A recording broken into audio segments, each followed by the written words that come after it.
Hey guys, I just wanted to jump in for a second and let you know a little bit about today's live stream sponsor, DNA Funded. DNA Funded has very generous profit sharing up to 90% and 3 different unique challenge types. For those looking to get funded, they also have speedy payouts, unlimited trading days on the first and second phase of their challenges, a very wide list of different things you can trade with over 800 different assets tradable, and maybe the most important component, a very experienced team behind the whole operation. So if you're interested in learning more about DNA Funded, click the link, check it out, see if it's right for you, and make sure to do your own due diligence to see if what they have to offer fits your trading style. For 20% off, you can use code A1T20. Again, that will be 20% off any of their challenges you'd like to check out. Thank you again to DNA Funded for sponsoring today's live stream. Now back to the show.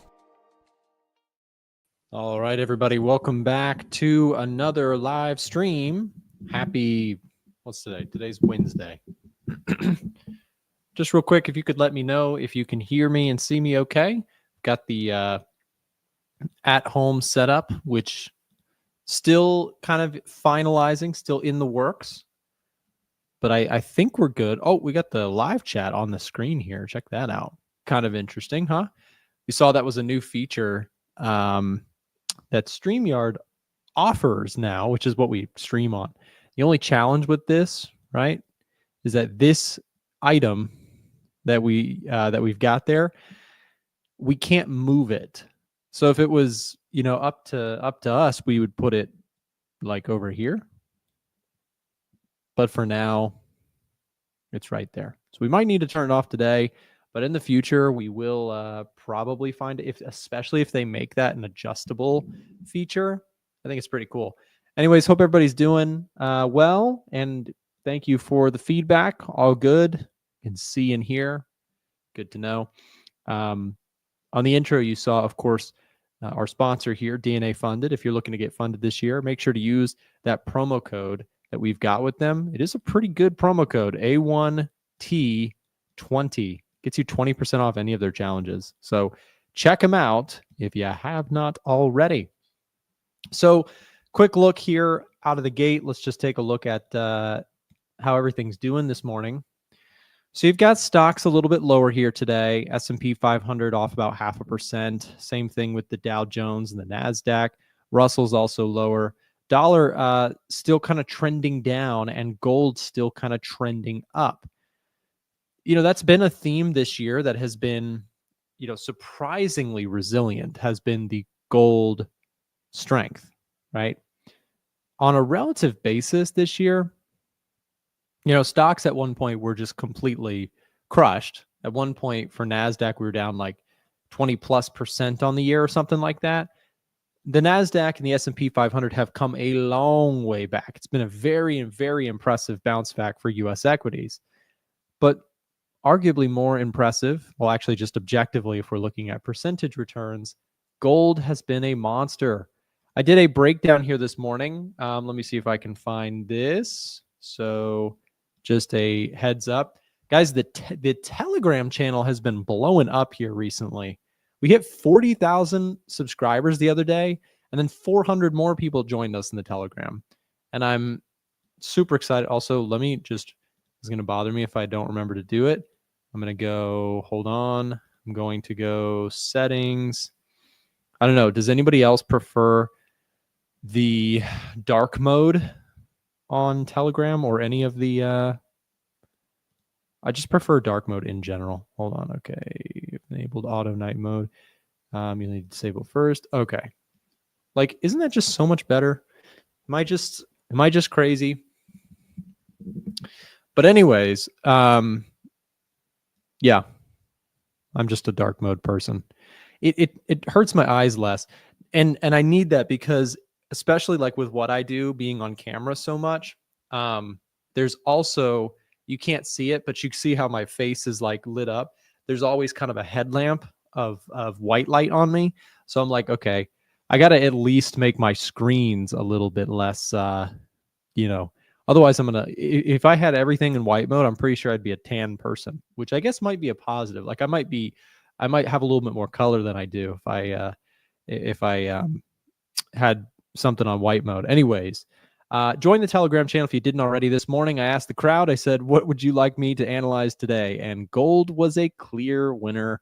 Obviously, it usually is. Everybody wants to know what's happening with gold. So I did a breakdown on the 4-hour chart for gold here this morning, which I'll do a little bit of a recap in today's live stream. If you want to stay up to date with those chart markups that I'm doing, it's completely free to join our Telegram channel.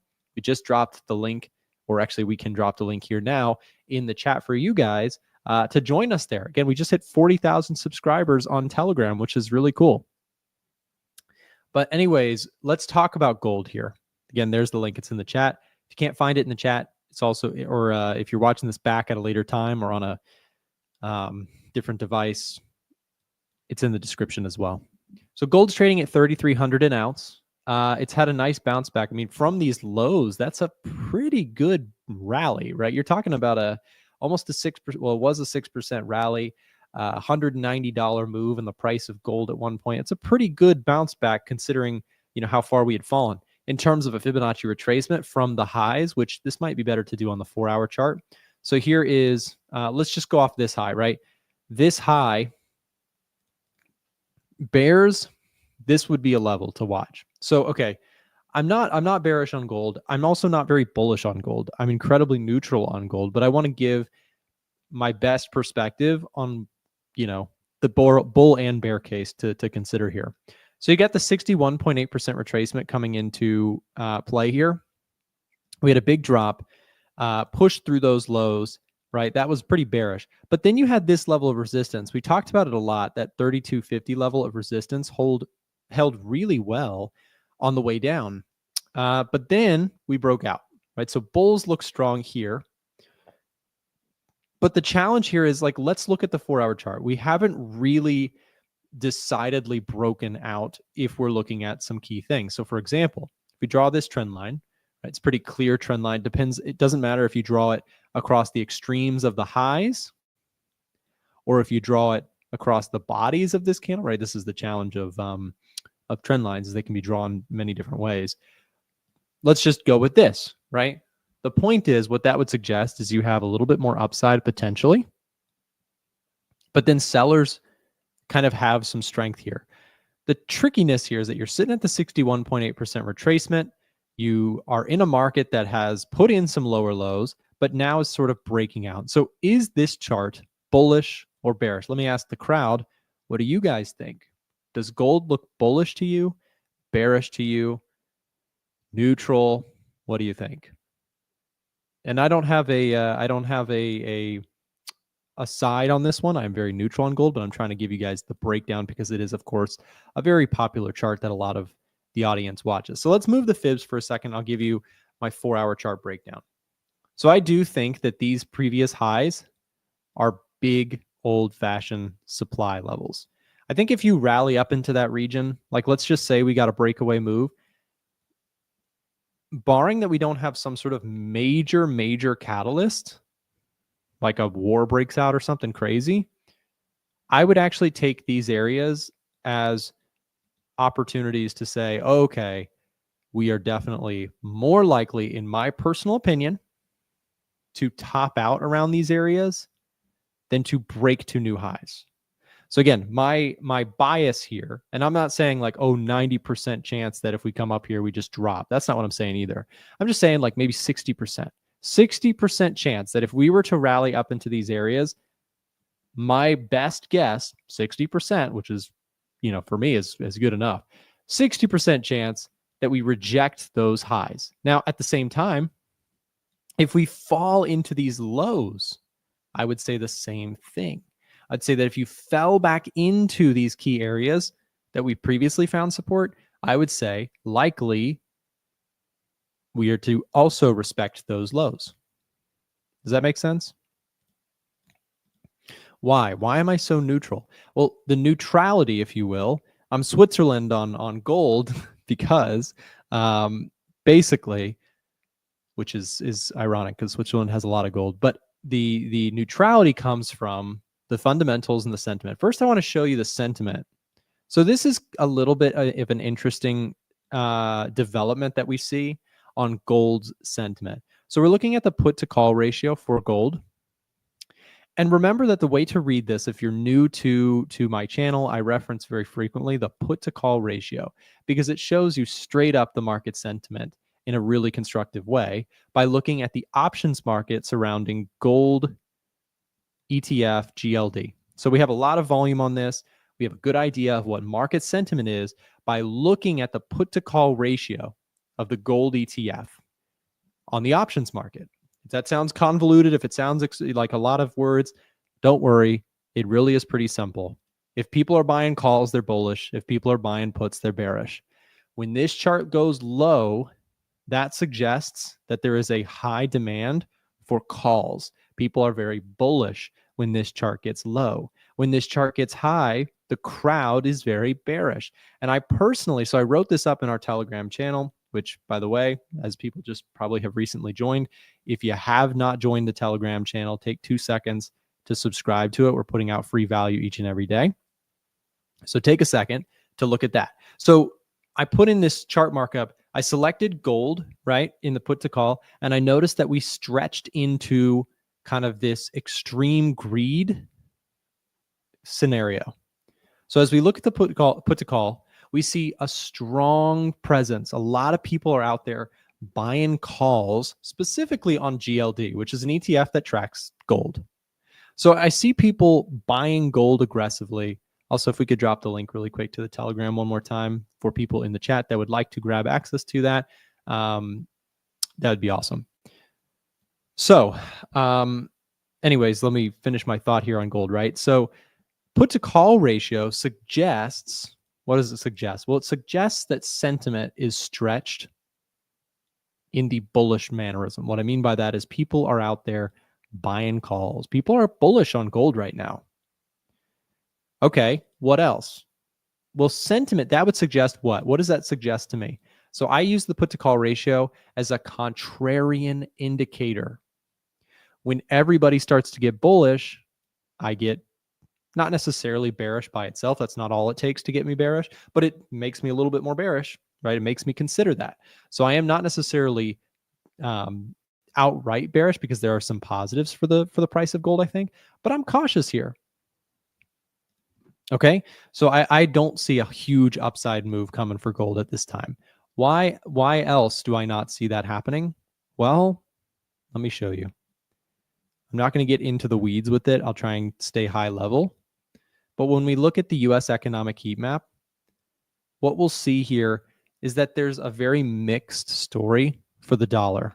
If I want to be really bullish on gold, I am looking for USD to get a straight up very bearish report on the economic heat map, right? It only makes sense. If you're a beginner level of fundamental analysis, you understand that if the dollar weakens, that's good for gold, and if the dollar strengthens, that's bad for gold, right? It's literally in the spot price CFD. Gold prices go up if the dollar weakens, and vice versa. Okay, so what I'm trying to show you is that right now, the sentiment around the US dollar based on economic data is pretty mixed. You had some good PMI data, you had a miss in GDP. You had good retail sales data, you had soft inflation. Mixed. It's too neutral for me. I don't have enough of a story here to construct a bullish or bearish narrative on gold. Now, why am I spending all this time talking about a chart that I'm neutral on? Well, first of all, the crowd really loves this audience. You know, a lot of people in here trade gold, and I get that. But also, I think it's important that we recognize when something is neutral,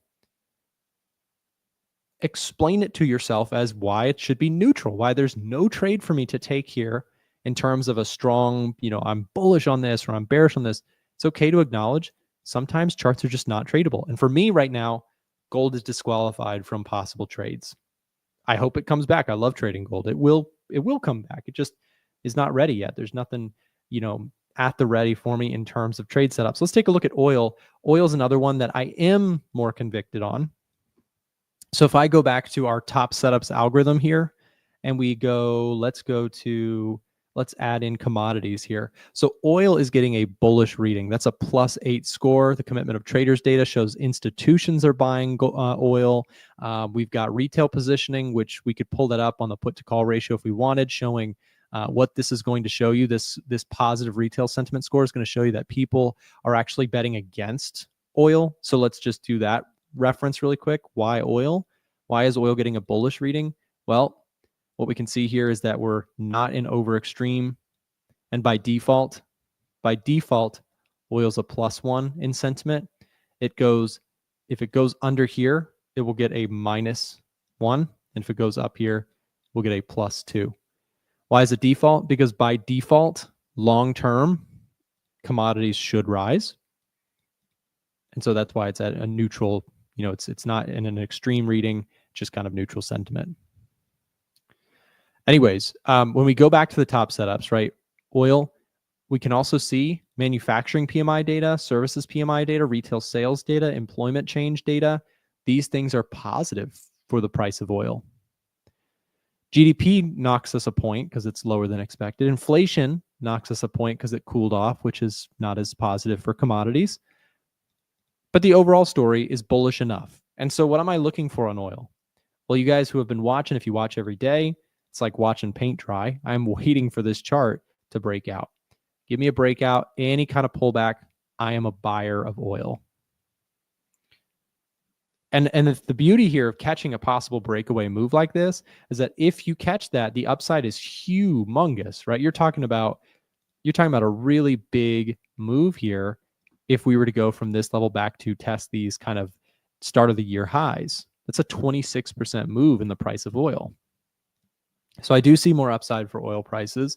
I think that bottom or downside, personally, I think downside is limited, and I think upside is quite extensive. I know, of course, the Trump administration is drill, baby, drill, and all that. But the reality is that just because the president says to oil companies, hey, drill, baby, drill, does not mean they're going to uproot their entire business and just drill at, unfavorable prices, right? If oil prices fall too much, that hurts companies like ExxonMobil, right? Chevron. These companies, do you think they want their oil prices that they're trying to sell to go down dramatically? No, those things get hurt, right? These companies, if the price of what they are bringing out of the ground goes down in value, that hurts the revenue of these companies, right? And I own ExxonMobil. So I do think, so I am long the Canadian dollar. I am long Exxon. And I'm potentially going to be long oil. So I'm very exposed to energy, and I like that side of the market. I mean, I'm on three different fronts, right? Commodities, stocks, currencies. I am kind of biased towards the upside on these ones. So here's a quick prompt for everyone also. If you guys would like to ask a question to the live stream, I see some really great questions in here, and I want to get through some charts, so I can't really pause for questions at this time.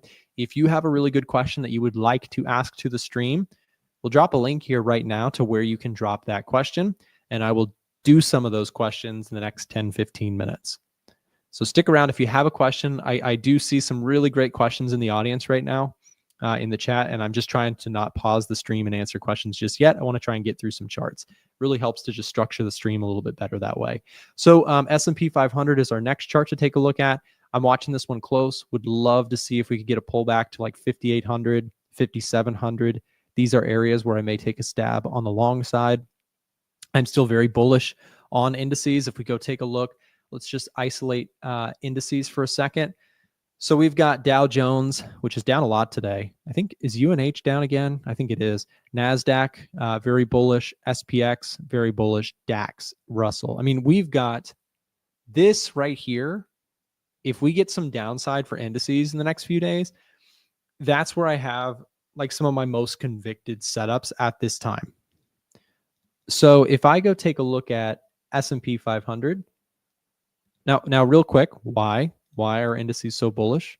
Well, COT was really strong for Dow. There was some institutional buying that took place there. Retail positioning has now flipped more neutral rather than the extreme kind of excitement that we saw in the last few days. Seasonality, it's a good time of the year for stocks. Trend is to the upside, clearly. GDP missed, but we had a good round of stuff. And you know what the big winner for indices were? That inflation report, guys. That CPI, that PPI, that core CPI. The numbers look good, right? Inflation's coming down. That is an excellent catalyst for stocks. It suggests that the Fed may be able to cut interest rates. That's a stimulant to stocks, companies, consumers. They go out and spend more money. Those are positive things for stocks. So I love the bull case for stocks, but I don't love chasing stocks, right? Or indices. So I'm looking for pullbacks, 5,800, 5,700, 5,500. These are levels that I would probably look to take some longs on the S&P. NASDAQ, love this setup, a pullback to 20,400, 20,300. This is probably an area where I'd go long. I'd also be looking for a deeper retracement to 19,200. Love those setups. Watching for them myself. Dow Jones, clear as day, 41,000 is a level that I like on the Dow. Now, when I say clear as day, does that mean, oh, if that happens, Nick's saying that it's certainly going to go higher? No. Sometimes I get comments like that on my YouTube channel. I'm like, you're missing the point here. I say this often, and I'll say it over and over and over as long as I'm streaming on YouTube. Great trading is educated guesswork with risk management applied to it. Educated guesses do not mean you know what's going to happen for sure, right? And it's really important. I had a call with someone recently, and this was not breaking the wall. They weren't getting this, and it is a bit frustrating, to be honest, because it's what holds back so many traders from becoming profitable. The expectation for new traders is that, great trading is this guy knows he can call the market to a T. It makes sense, right? That's what you think. Like, that's what all of us think. When you first get into trading, you're like, this Nick guy, if he's really good, he can call with the S&P, what gold, what the dollar, what they're going to do in the next few weeks pretty clearly, right? That's what a good trader should be able to do. How else are they going to make money than to pick the direction? But what I'm telling you adamantly is that that's not what good trading is. Good trading is, okay, I think a market is likely to do this, but here's what I'm going to do if I'm right, and here's what I'm going to do if I'm wrong. How you handle when you're right or wrong is far more important than being right all the time, because nobody's right all the time.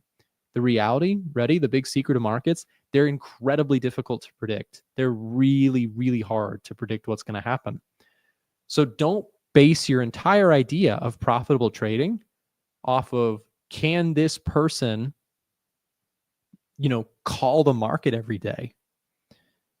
Again, that is not what profitable trading is all about. Educated guesswork on a back-tested system that you know what you're doing with, right? You put in the work, you've spent a lot of hours building your system, so you take an educated guess. With that educated guess, you're taking small size so that if you're wrong, or even if you're wrong for many times in a row, you don't blow up and you survive until you get back to a win streak. It's not that hard, but people completely wreck trading because what they do is they do the exact opposite. Like, I'm telling you, I'm speaking to someone out there who has not figured this out yet right now. I know someone is listening, and this is going to hopefully click for them right now. Okay? Somebody out there is doing the exact opposite of what I just described. And I'm telling you, I'm pounding the table on this. This is what every profitable trader does. Educated guesses with very small risk per trade. Very small, because no matter how good you are, you're going to be wrong. And sometimes you're going to be wrong a lot in a row. Every single good trader you think of, it happens to them too. So what most traders actually do is they put on high risk trades, right? So they put on a big size in all their trades, and they think they know what the market's going to do with high accuracy. Right there, I just described like 95% of the problem for unprofitable traders. They take big size in every trade, and they think they know what the market's going to do. But in reality, they don't. You just don't. And that's okay to acknowledge, hey, I don't know what's going to happen for sure tomorrow. Relieve yourself of that stress for a second and just say, wait a second. So profitable trading is just taking Doing the opposite of that. Do the opposite of what the crowd does. Take small risk per trade to protect your capital first and foremost, and make educated guesses and acknowledge that they're educated guesses. Like, we need to stop as a trading community. We need to stop thinking, and you guys know who I'm talking about, right? There's that guy in your Discord server. There's that guy in the Telegram channel. He's on your social media feed, and he's so full of himself on how he's like, oh, I know what the market's going to do, right? Those people are the problem to traders who are trying to figure this stuff out, because they think, so that person seems really like they have a strategy and they always are able to know what the market's going to do. No, they don't. They're just putting their best foot forward whenever they post or talk about it. But there's many times where I'm just dead wrong about an idea, and that's okay. I'm long CAD Swiss. It's been a trade that, I'm in very small drawdown because my size is really small, but I thought this thing would bottom out. I was wrong, right? It's not bottoming out. It's still in the process of working through it. I do think it will eventually turn around and we'll get some good drivers for the Canadian dollar, but I don't get it right all the time. And to claim that is foolishness and manipulative to your audience, and a lot of people do it. So I'm telling you, don't fall for that. Good trading is educated guesswork and small size per trade. Your trading should be so boring that's like watching paint dry to watch your P&L move. That's what good trading looks like. And 99.9999% of traders do not treat it that way. The problem for almost everyone in trading is position sizing and believing they know what the market's going to do all the time. Right? Anyways, so with that said, back to some ideas, and then I'm going to answer some questions here. When I look at indices, I have an educated guess that I think they will end the year higher. Like, I think that they're going to continue to move higher. I think trade deals are going to happen. I think the U.S. economy is holding up pretty well. We can see that in the data, but we don't know that for sure. Again, educated guesses here. So if we get some pullbacks, I think the risk to reward is important. Let's think about what the words risk to reward means. We acknowledge there is risk because we don't know for sure. And we know that there is possibly some skewed in our favor reward if we're right. Does that make sense?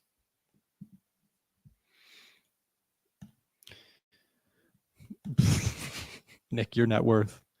3 pennies and a toothpick. Why do people ask that? That's such a crazy thing to just ask people that. Like, would you ask that to someone in person? That's crazy. Anyways, so educated guesses. That's all we can do. So I like the indices. I like the Dow Jones if it pulls back here to this 41,000 level. I like the NASDAQ if it pulls back to this 20,000 level to 20,400 level. I like the Russell too. I think the Russell, man, this has been the bane of my existence to say this too many times, but I do think that there is a catch-up trade coming for the Russell, and not the condiment catch-up. Talking about I think that the Russell will have some outsized returns to catch up to the other indices at some point here. So I'd love to get long the Russell. Give me a pullback to 2,000. I'm probably long there, right? As long as the fundamentals and everything still line up.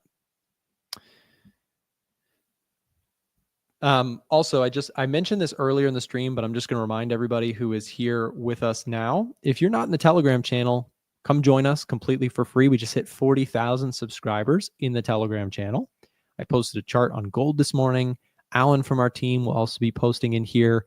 He put together some Forex charts for us the other day, yesterday, or the day before. I'm telling you what, I think this might actually be the most valuable Telegram channel that you could possibly join. So we just dropped the link for traders, that is. I mean, there's a lot of sketchy ones. You probably really should be careful on Telegram. But our legitimate Telegram channel, there are fake ones, so be careful. Our legitimate one can be found that just got dropped in the chat or in the description. And it is fundamental analysis, technical analysis, sentiment analysis, a little bit of everything completely for free in the Telegram. Okay, guys, I'm going to answer some questions now. So if you have not submitted your question, you would like to ask one to the stream, we'll drop a second link here to where you can drop your question. Take a second to ask them. I'm going to pull up some questions on my side. Let me just, hopefully we're all good. S&P, NAS. little bit of a bounce back here this morning. So we have, let me just refresh, see if we have any new questions. Yes, we do. Oh, we got some good questions today. Thank you, everyone, for asking your questions. Let's take a look here. Cool. All right. Pulling up today's live stream questions. Let's take a look. Our first question is from Glenn. They've been trading for 3+ years. They have the Edge Finder or membership with us, which awesome. Thank you for supporting. Nick, and as an Edge Finder user, are you guys utilizing AI to do any analysis currently, or do you have any plans to in the future as to how AI would help or harm in trading side of things? Yeah, so we do have some things that we're working on with AI. Well, a lot of our stuff is assisted by AI behind the scenes, but in terms of like front-facing stuff, we do have some cool stuff that we're working on. So, for example, if I go to our gold and silver scanner, I don't think it's up and running just yet. Actually, yes, it is. So we have this, which is AI generated stuff. It's doing just kind of a pulse check on what bears and bulls are saying for each of your favorite markets. So this is generated each day for you within your portal. So if you're somebody who's watching gold, just head over to your gold and silver scanner, scroll down, and you've got, what the bears are saying, what the bulls are saying. I believe we have these for most of our things, but they're not all fully functioning just yet. I think the only one might be gold. Nope, S&P is working as well. Very cool. And I wonder if this will switch. Yes, it does. Look at that. Yeah, so we are implementing plenty of AI stuff. Edge Finder is never stop improving is kind of our theme with the Edge Finder. So it is only going to get better from here. Okay, next question is from OT. They've been trading for less than 1 year. Good to see you, OT. Hope you're doing well, man. I'm curious, why don't you trade natural gas? I don't know. I just have not really spent a lot of time looking at it or studying it, and I just have many markets that I currently watch. I'm open to adding it. I might trade it in the future. Marco, 1 to 3 years is how long they've been trading. Their primary goal right now is to learn about fundamental analysis. Nick, I joined your VIP. I just wanted to hear more about the difference between commercial versus non-commercial money when it comes to the commitment of traders data. Can you elaborate which ones are more accurate and why you included non-commercial on Edge Finder? Great questions. We get this all the time, and here is the quick answer. So Edge Finder is all about the non-commercials, okay? Why does it focus on non-commercials? Well, commercials are businesses simply hedging business activity. So let me ask you this. If I was a gold mining company and all I ever did was pull my gold out of the ground, and I just wanted to offset some of the business risk by having short contracts open on gold, is that really a speculation on what I think gold prices are going to do next? No. These are just businesses who have they're not necessarily market experts or market forecasters. They just have a position on gold to offset what they're doing in their business activity. That's commercial activity. So I don't really care too much to look at that. What I do care to look at is non-commercials. What are non-commercials? Hedge funds, banks, large speculators.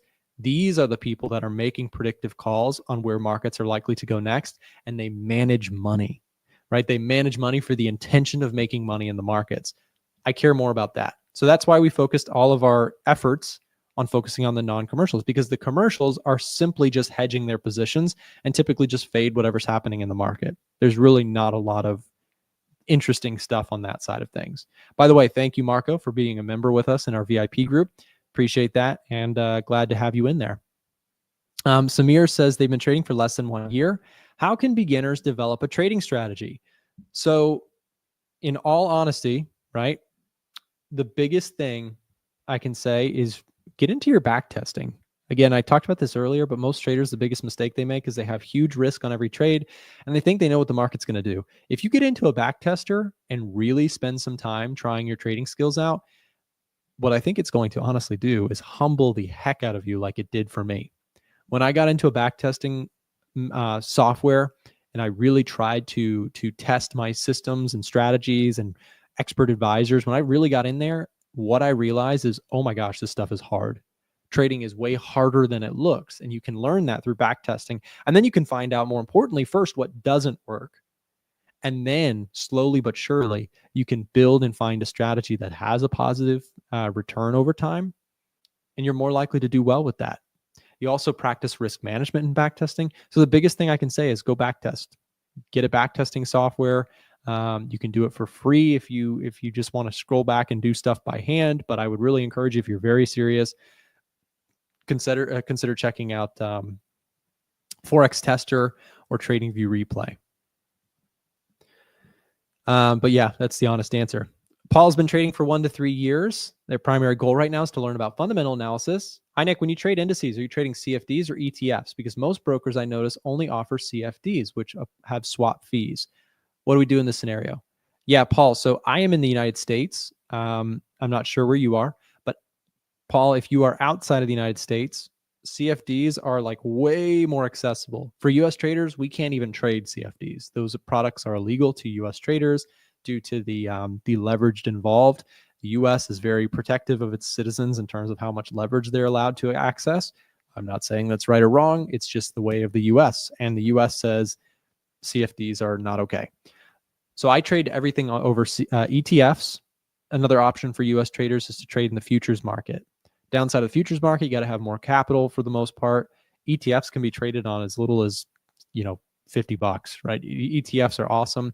They also have very, very little holding fees. So I prefer trading ETFs or futures if you are, a day trader or something like that. So just kind of the reality of the world. If you're outside of the US and you want to trade indices, I would say check out futures brokerages because ETFs are a little bit less accessible outside of the United States. In the US, we have a really kind of diverse set of ETFs we can trade, and that's what I personally trade. But they're all the same thing. It's just trading a different product to access the same underlying, which is S&P or NASDAQ or gold, et cetera. Like GLD, GC, XAU, USD, they are all representing the same thing. They move the same way for the most part. They are representing the same thing. So, yeah. Maru says they've been trading for 1 to 3 years. The primary goal right now is to improve trading psychology. Hi, Nick. I'm a scalper. I trade indices and gold. I have a solid strategy that works most of the time, but the problem is always my psychology. If I lose a trade, I try to make it back. And that often leads me to dig an even deeper hole. I'm kind of profitable now, but how can I improve my mental game when I lose? Thank you. Yeah. So if you're finding that your psychology is the problem, I sound like a broken record because I say this all the time, but the fastest way to improve as a trader, does anybody know? Does anybody know what I'm going to say? Fastest way to improve as a trader, psychologically, drawdown wise, is to reduce your position sizing. It's the fastest way. If you are finding it too tempting to revenge trade, or you're getting upset, or you're getting super excited when you have a winning trade, reduce your trade size. Because what's going to happen is you're going to get way more bored with trading, which is a good thing. Not in the eyes of social media and all that stuff, but it's a good thing to get more bored with your trading. If your size is small enough, you won't feel so much tension to, I got to get that money back, because you didn't lose that much if you're wrong, right? So check in, take your trades for the day, check out. But if you're taking small size, it won't mentally impact you for the rest of the day, so that by 2 p.m. you're like, I got to get that money back, right? That is gambling, right? If you went to the casino and you lost a whole bunch of money and you're all, really angry about it and you walked away, of course you're going to have this feeling of like, I got to go back and get my money back. But imagine if you went to the casino and you're in Las Vegas, you're having a good time, you're going to see a show later, and you lose $50 or $100 that you were super prepared to lose. Is that going to make you so angry that you have to come back and fight the casino and throw? You're treating it like a casino. If revenge trading is so strong for you, likely it is because your position sizing is way too big and you're not bored with your trading. You are exhilarated by it when you're doing well, and you are depressed by it when you're doing poorly. If I just described you, I'm telling you, smaller size. Nick, do you think AI will take over trading? AI and automation and machine learning in the markets And high frequency trading has been around for decades. People just are now, the common person is hearing about AI now. It's not new. It's been around for a long time. Is it at the forefront? Is becoming better and better? Sure. But I think that, if you're trying to compete with second by second algorithms in trading, you stand no chance, right? Computers are way too fast to ever compete with in trading. That's not what I try and do at all. Swing trading and longer term stuff, there's still plenty of room, and I don't see AI destroying that at all. If anything, it will just add so much more knowledge to the average trader. But just because you have more knowledge does not mean you know with certainty. Like, even though I feel I have a decent grasp on fundamental analysis, it never guarantees me what's going to happen next in the markets, right? So no, I'm not too worried about that. Keto says 1 to 3 years is how long they've been trading. Primary goal right now is to learn fundamental analysis. What do you think about the future of trading? Oh, is this? Oh, same question. Same question, different person within the same 1 minute. You guys are on the wavelength, same wavelength. Claire and Ketos, you guys are on the same wavelength. No, I really don't think that AI is going to destroy trading. As long as there is money involved, there's going to be emotion involved. And as long as there is emotion involved, I think there are opportunities in the markets. So let's see. Guys, we are about 2 minutes away, and I think Ivan is going to save the day. I've got to hop off for a podcast episode. Thank you guys for those questions. And real quick, if you did enjoy the commentary today, remember you can join our free Telegram channel. Link is being dropped here in the chat. You can keep up to date with what we are watching in markets. I put together an analysis on gold this morning. So come join us if you have not already. We've jumped up a lot of subscribers here so far this year. And the Telegram channel is going strong. We're going to add more free value to that. And it's a great way, if you can't catch every single show every single day, you can keep up with our analysis through the Telegram channel. So there you go. Okay, guys, up next, we've got Ivan FX taking over the stream here for a little bit. We'll drop the link to his YouTube channel. If you enjoy his commentary, make sure to go support him and stick around. He's got some great insights on markets, primarily a currency trader, but he does it all. So stick around. We'll be right back. If you're someone in the United States looking for a Forex broker, it's been hard to find recently. There's been a lot of changes in the industry, so I wanted to take a moment to tell you guys about Oanda. Oanda is a US regulated brokerage that allows US traders to trade currency pairs like the euro dollar, the pound dollar, the dollar yen, Kiwi yen, all sorts of different currency pairs. So if you're interested in checking out Oanda, we're going to be dropping a link in the chat right now as we speak. They, again, are a huge brokerage in the United States that allows you to trade without the worry of whether or not your account is going to get shut down tomorrow from an offshore, unregulated, sketchy brokerage. They have been around for a long time, and I've used them myself for a number of years. So if you're looking to trade FX and you're in the US, this is the brokerage to check out, in my personal opinion. So take a look at it. We'll drop the link in the chat, like I mentioned, should also be in the description of this live stream. Do your due diligence and see if it's right for you. Now back to the show. And I think a very good question comes from Alejandro Rasmussen. Says, is it better to trade small trade size as long as the market tells you to be right and to build it, or to go everything at one go? And I think I have the most perfect capturing kind of what happened to me this week. Is I tried to buy Aussie yen, and it fell on my face like bam. Now, going forward, I'm still not giving up. But if I took my full lot size and I took my full entry and I smacked that trade out of this court, I'm gonna be a broke guy by the end of this week. So and again, whatever you do, you always test what you do. You always, I would argue, prove whatever you do in real markets in real time. Don't go back test as in what happened before, but test out whatever you think should be the right thing to do. And then every time you're gonna get that question in your head or for yourself, you know the answer. And the answer is right for you. I can't tell you, or you should do this, or you should that. It doesn't matter.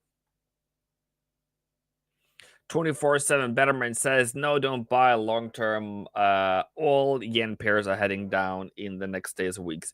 Huge downtrend. All right, cool. I respect you for that. Thank you.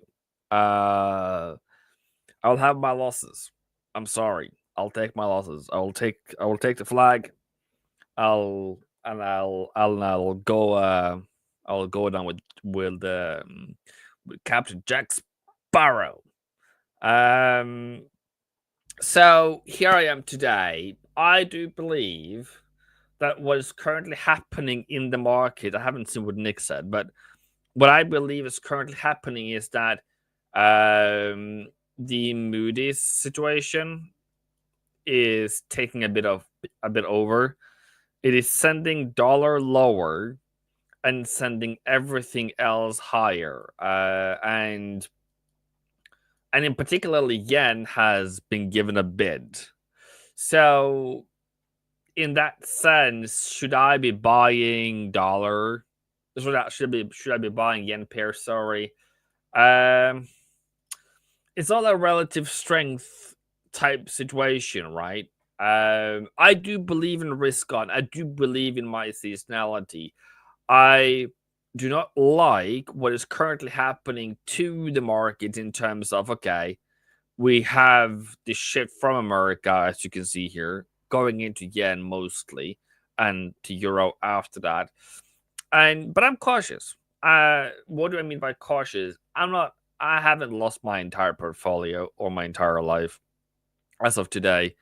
It's a bit rough. We are in a standstill, but if this one now turns lower, as 24/7 Betterment says it should, all respect to you, bruv. But I need to see the proof. Long dollar yen and pound yen. Okay. Slim pickings on the chart. Yeah, it hasn't been great, and it isn't great. I just thought, I hope it would be better. So we can do dollar yen. I like that. And I would argue that my theory about buying dollar yen absolutely went to the graves. And to be honest with you, it's more than anything else, I would argue, the best sell trade this week. We had a gap lower, which to me and in my world would generally turn higher, as you can see over here for that matter, or other weeks I probably can find if I just remembered.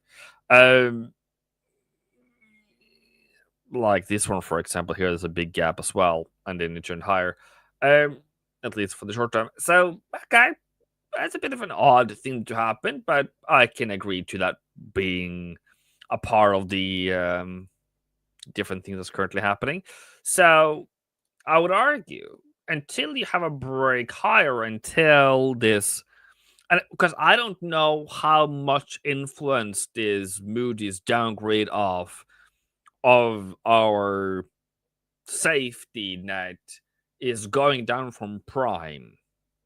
And it seems to have some kind of impact and some kind of, I just don't know if we have seen the full force of it yet. So it's a bit of a slow burning process, as it seems. So I just need to watch it. And how do I watch it? I watch it by, okay, no more buys. And if you have sells on, you're all right.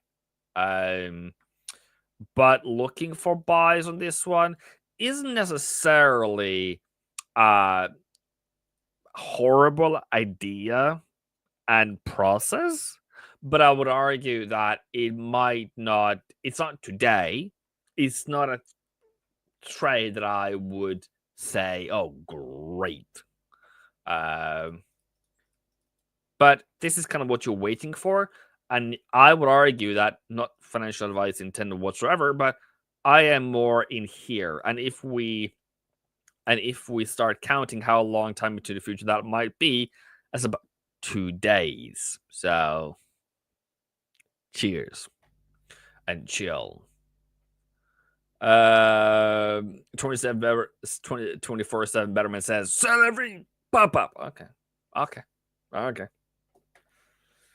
If you do so, I'll buy every pop downs. We'll see who wins in the end. So cautious on this one. Pound yen had a bit of a new low today. I would even argue, if this doesn't work out, and it hasn't so far, I would even argue that 190 to 150 is another great place to look for a reversal. If this one doesn't make it today, it doesn't make it higher. This isn't dead. This is less fortunate as a buyer, if that makes sense to you. Rather than we haven't seen the need to push higher. Okay, all right, okay, I'll take it. It's still in the number one phase. We're still early. What do I mean by early? Because I said reversal on the dollar yen. I needed that and that.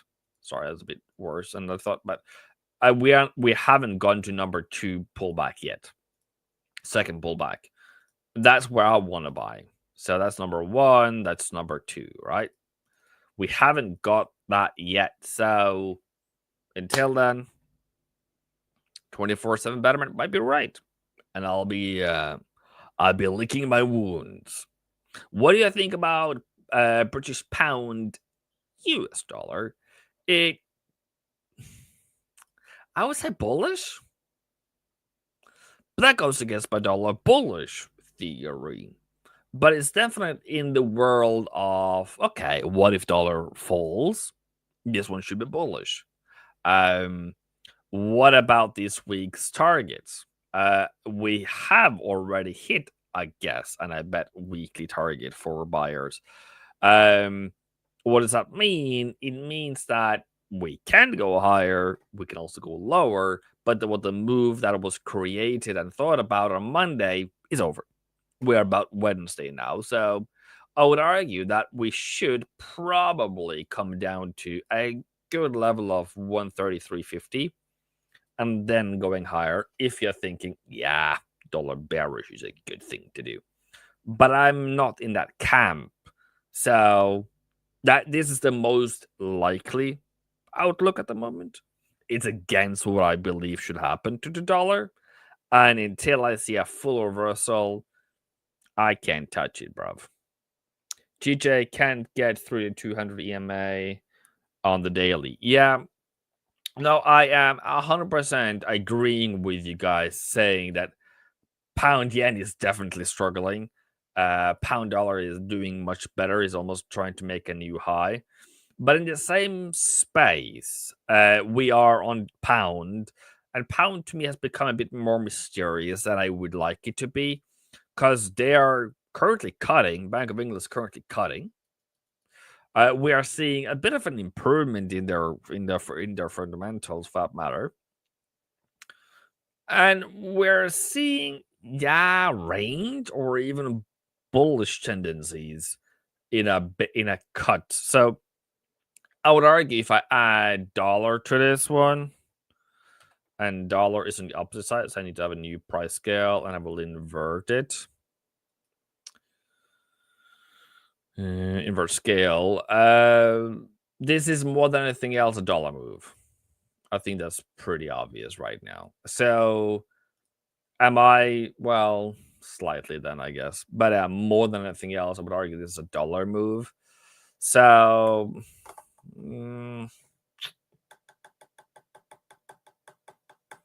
I wouldn't be surprised that it would just follow whatever opposite of dollar, whatever dollar does.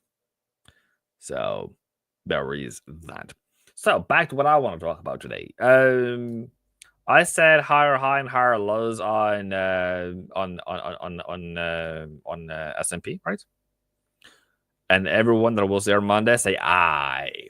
So that was about what day was that? I was there. I said that's the bottom, and then we continued a bit higher.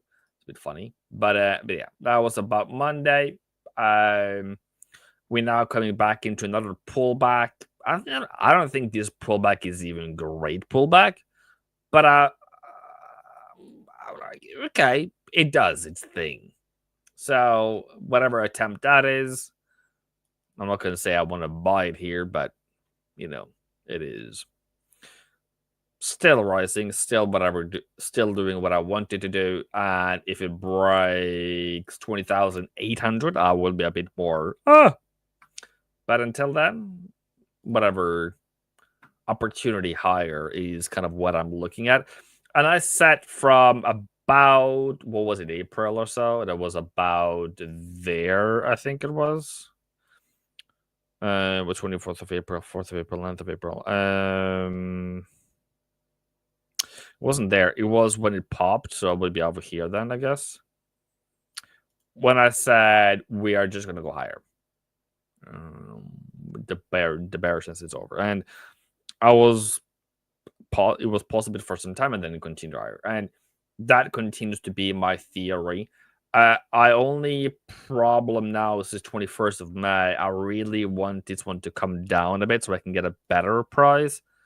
It hasn't come into central pivot last week or this week. What does that mean to you? It means that we are very, very, very, very, very, very high. Okay. S&P trade of a lifetime if you go short. 27, 24/7 betterment. You are one catch, eh? I love you. And yeah, so those are my burning theory at the moment.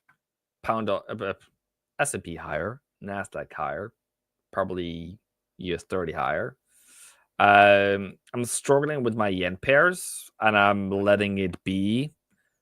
Like, we haven't gone anywhere. We haven't hit the stop losses. We are just floating around like a duck in the ocean. And we'll see. I think this might lead to some kind of, I don't know, lower lows, bearish turn. And pick up higher on Friday if this doesn't turn higher soon. So there is that. I saw a request for Cat Swissy, and I had a bit of a chat with another guy yesterday, and we were discussing the strength in the Swiss, and I almost felt like, what is the reason? And in the reason I can think about would be the downgrade of US debt, and also that the Swiss National Bank has kind of stopped making Swissy weak because it was so out of character. It just pushed the Swiss to target, bearish target, and in my eyes, it's okay. It has done what it wants to do. So what do you do now? This can continue going aggressively lower for all that matters. Okay, that is definitely a very valid thing to do, right? But what is the higher level is to think, we've hit target early. Let us have a pullback and then do that. If that is your case of bearish dollar Swissy. If you're like me, we want to buy it. It's not really great at the moment. It's on a really great level.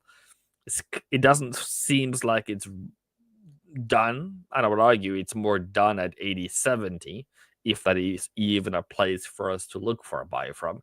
And the reason why I'm bullish until this Moody's thing was that we are likely to see higher inflation coming in because tariffs has been lifted, and whatever goods and services are being brought over from China that wasn't previously sorted would flush in, but it will come like small. So the first products, in my theory, would be much higher than normal prices, and then we kind of cool down after a month or two. And secondly, since businesses hasn't made any profits in April, May, they need to remake that by putting up higher prices, and they can see, and they have seen that consumers does buy anyways. Those are my theories. Because CPI for May from April was surprisingly low, and I think that was an artificial low. So now we're going to have an artificial high again.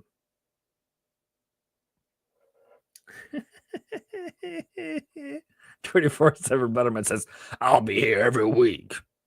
Of course. Of course you're going to be here every week. You're going to be here every day. Okay. Good. Does anyone want me to do gold? Is there any gold diggers in here? We used to do that before, Nick, but you see, Nick, huh? Is there any gold diggers in town? I haven't seen a request for gold yet, so I'll gladly just jump over it ever so slightly. But if there is demand for it, I'll do it. I'll do it. I'll do it. Oil in my head is bullish. Should be. With the theory about dollar being, about inflation going a bit higher in America. And okay, we have one gold digger. Okay, cool. I'll take it. My theory is gold higher, and my theory started about there. So from my theory, I might have mentioned it. That's about, so it was Friday, Thursday, Monday there, actually. That's when I mentioned it, about that candle there. We have risen about 9%. I think that's pretty good. Pretty good. Pretty good. Pretty good. Gold. I said on Monday, if we have higher yields, do we have higher yields? Yeah. 2-year, 10-year, it's about slightly higher. Dollar is lower. Okay, that's a bit of interesting. So if yields are higher, gold is lower than Monday. Okay, let me see. And I was wrong. Okay, I'll take it. Now I'm bullish. And I have a problem with gold more than just a theory, and that's not actually a trade, but fair enough. That's an example of trying to buy here and what happens later. Is that I tried to look for a buy. I think it was over here or something, and I didn't come back. So I'm like, cool, whatever. And we are kind of in the same situation again, but more than anything else, I believe, and I think I saw it in chat somewhere, and I said, I think I said 30, yeah, 31.20. I think that was the price that I mentioned. So 31.20. That was before that price was made, even. For those who want to go and check behind, and okay. Going higher from there. Okay. I would argue that's a short-term bounce, and I hope I'm wrong about that short-term bounce. But that was a new low, but that was a kicker. So how I see the market is every time it goes down, it's trying to see, is this the level? Is this the level? Is this the level? And how many buyers do they actually get at each level is nothing else than just price discovery. So what I see right now, and I see this peak at 33,500, and then we haven't challenged that yet. For that to happen again, we need to see lower US CPIs.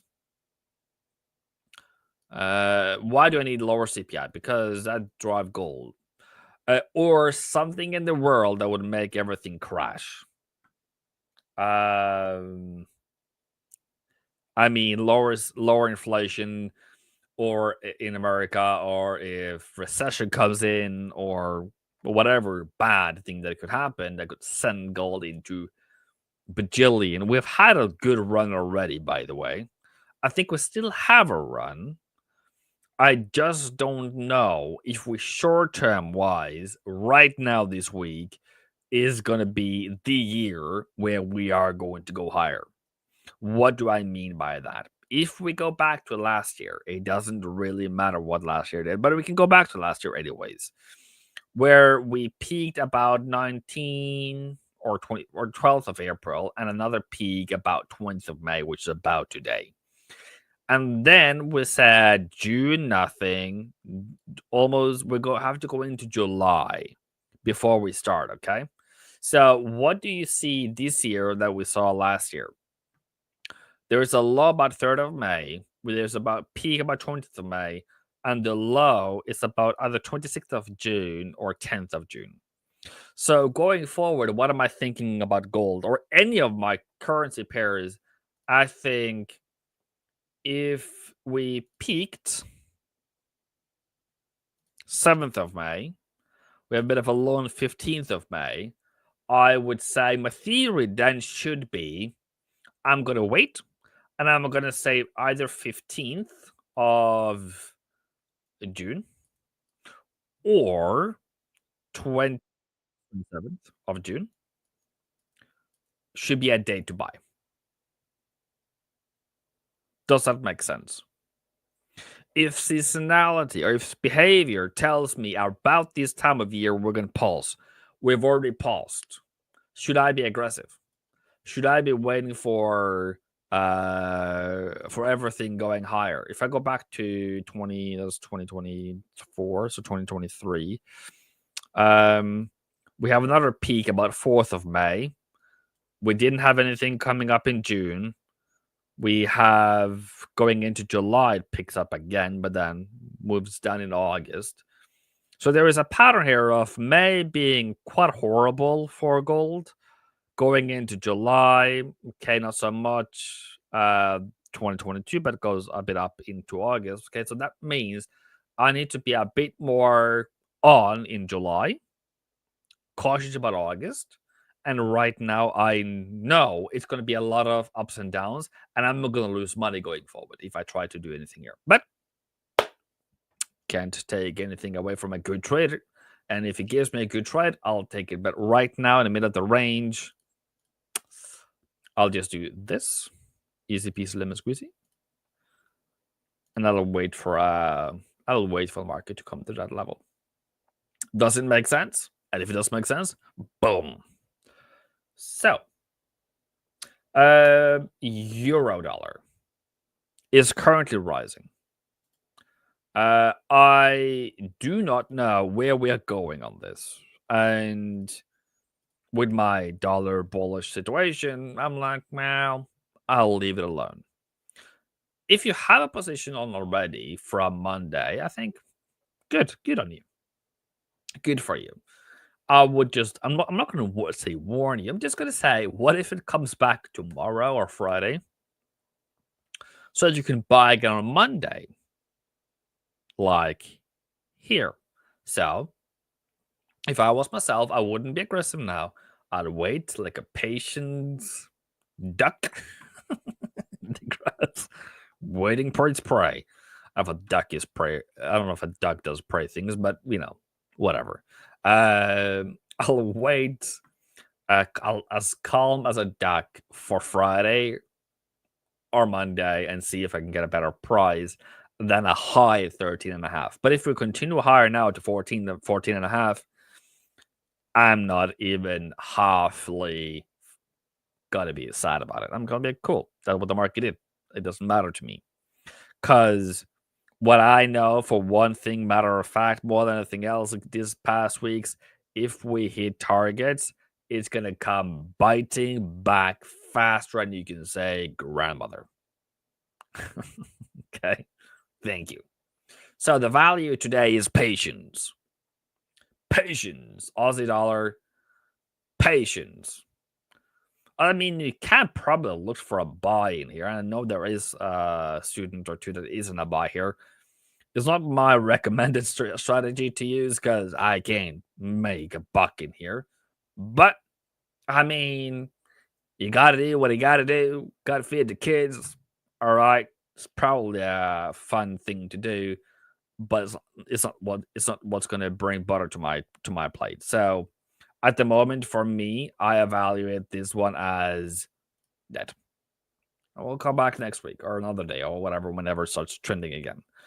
Is this a hope that it can make a new higher high? Yeah, it's a hope that it can make a new higher high, but it hasn't made a new higher high, so I can't trade something I can't see. because hope and prayer is only in church. I do apologize for that. Pound in a better state, but again, hit target already. New Zealand. Okay, I see you. Maybe a bit of a still range. Sorry, still range. Would have been a good buy on Monday, but it's not in my eyes. This one has hit target. Dollar cat has hit target or is going to hit target. And what do I mean by these targets? I mean, those are future support and resistance levels that I've been using for some time now. And people asking me, like, how do you do it? I don't do it anything else different than it's just an indicator. I can do it myself. I don't need to, but I don't need to. I don't want to. I think it's just easy, but I think that this looks like a good buy level, but I can't tell you it's a good buy level because it's a target level, but it has to turn around. But if this dollar's weakness comes in and just kicks everyone's legs, this is going to fall until perpetuity. So whatever your theory is, you go for it. Another thing that I want to say about this dollar cat that somebody asked me to do is that this is a break of a range, okay? That's a range, that's a range, and that's a range. And somebody who knows me and like, Evan, you're such a good range trader is the biggest liar on earth. So break of a range leads to a break of a range is only going to do what? Break the range and go back up again. And then come back down again. It's only going to mess with you or mess with me. So if I started giving, if I start giving recommendations, or if I start like, hey, you, that's a great idea, and then everybody's like, I will be dragged to town and tossed tomatoes on if that happens. So it's not going to be a fun thing, okay?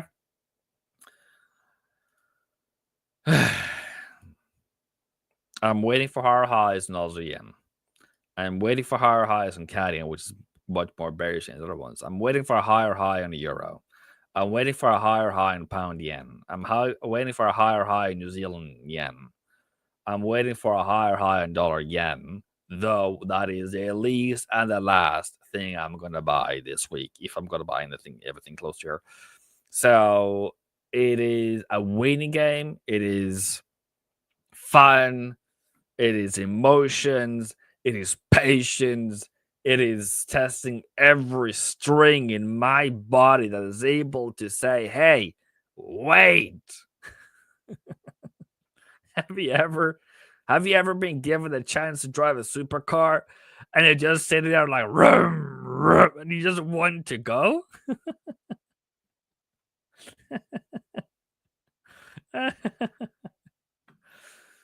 You have all this adrenaline and all this excitement and all this anxiousness, and you're like wondering, how is this going to go? It's going to be fun. And then the car dies.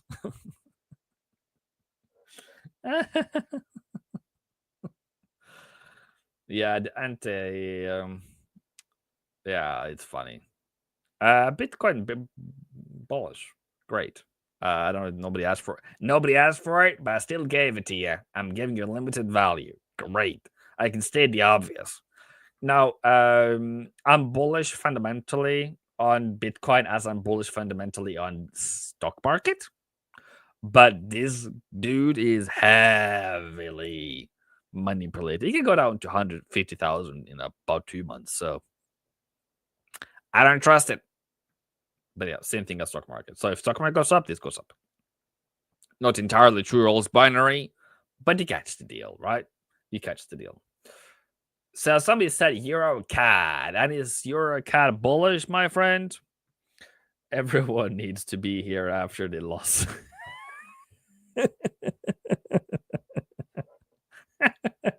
Yeah, I'm just crying inside Gatos. Something else. Nothing else. We all cried together. We haven't created a crying club yet, have we? Where we give out tissue. Campfire should be fun. after a loss, if you have a loss like a big loss week, we should all be in the forest in the in the forest in the weekend. Just around the campfire and catching up some stories. You remember this buck I took a couple of years ago? Yeah. That's the stories I like to hear. I don't you're a cat. I'm thinking while I'm laughing about it. I would argue it's bullish, fundamentally. Or also money flow. So I don't know. Is it? No. It didn't come down there. Not that it needed to, but that's a build up at least. That's a build up. But the move lower, as long as it stays above 155, then it's golden. But hit target for the week, so I think looking for it to come down to 156.30 is like your golden goose thing on tomorrow. Is there anything on Friday like that would send the CAD higher or lower or something? That would be fun. Because if that happens, thank you very much, sir. It's a CAD Friday. Nothing on retail sales. Yeah, maybe not. Maybe not. Maybe not. Maybe not. My claim speech. Okay, nothing crazy then. Okay. May or may not be a driver lower Thursday or Friday. But if I was to say, you're a cat, what are you going to do? That's your theory. And then let the market show you the true color. Laura says, Russell? I could do Russell. You know why I can do Russell? Because I'm a good guy. I try to be likable at least. IG, is that the right one? US 2000 cash, maybe? Is that better? Is that a better one? Same thing, right? Still the same. Still the same. Still the same. Also, I mean, if I was myself, that's a buy. That's a buy. That's a attempt to buy. Nothing to buy. Pause when you wait for new high pullback and continue. Buy. Yeah, I'll wait for that when I don't like this range.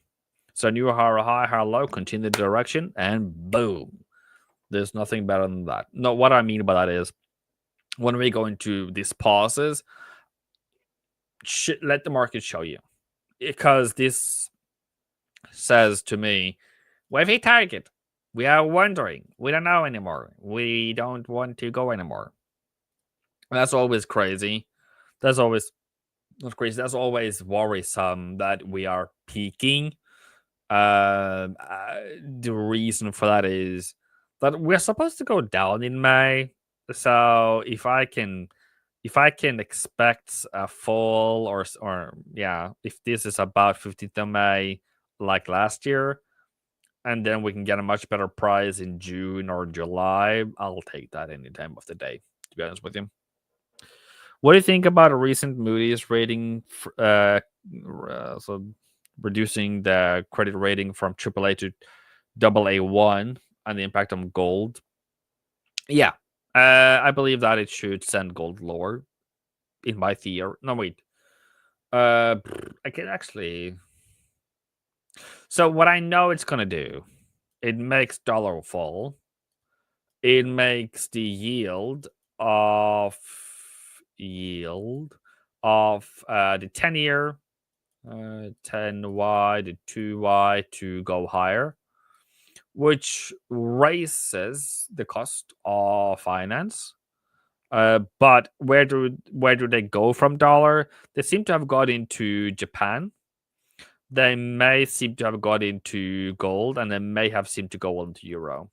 Because this is all uncharted territory for me, per se.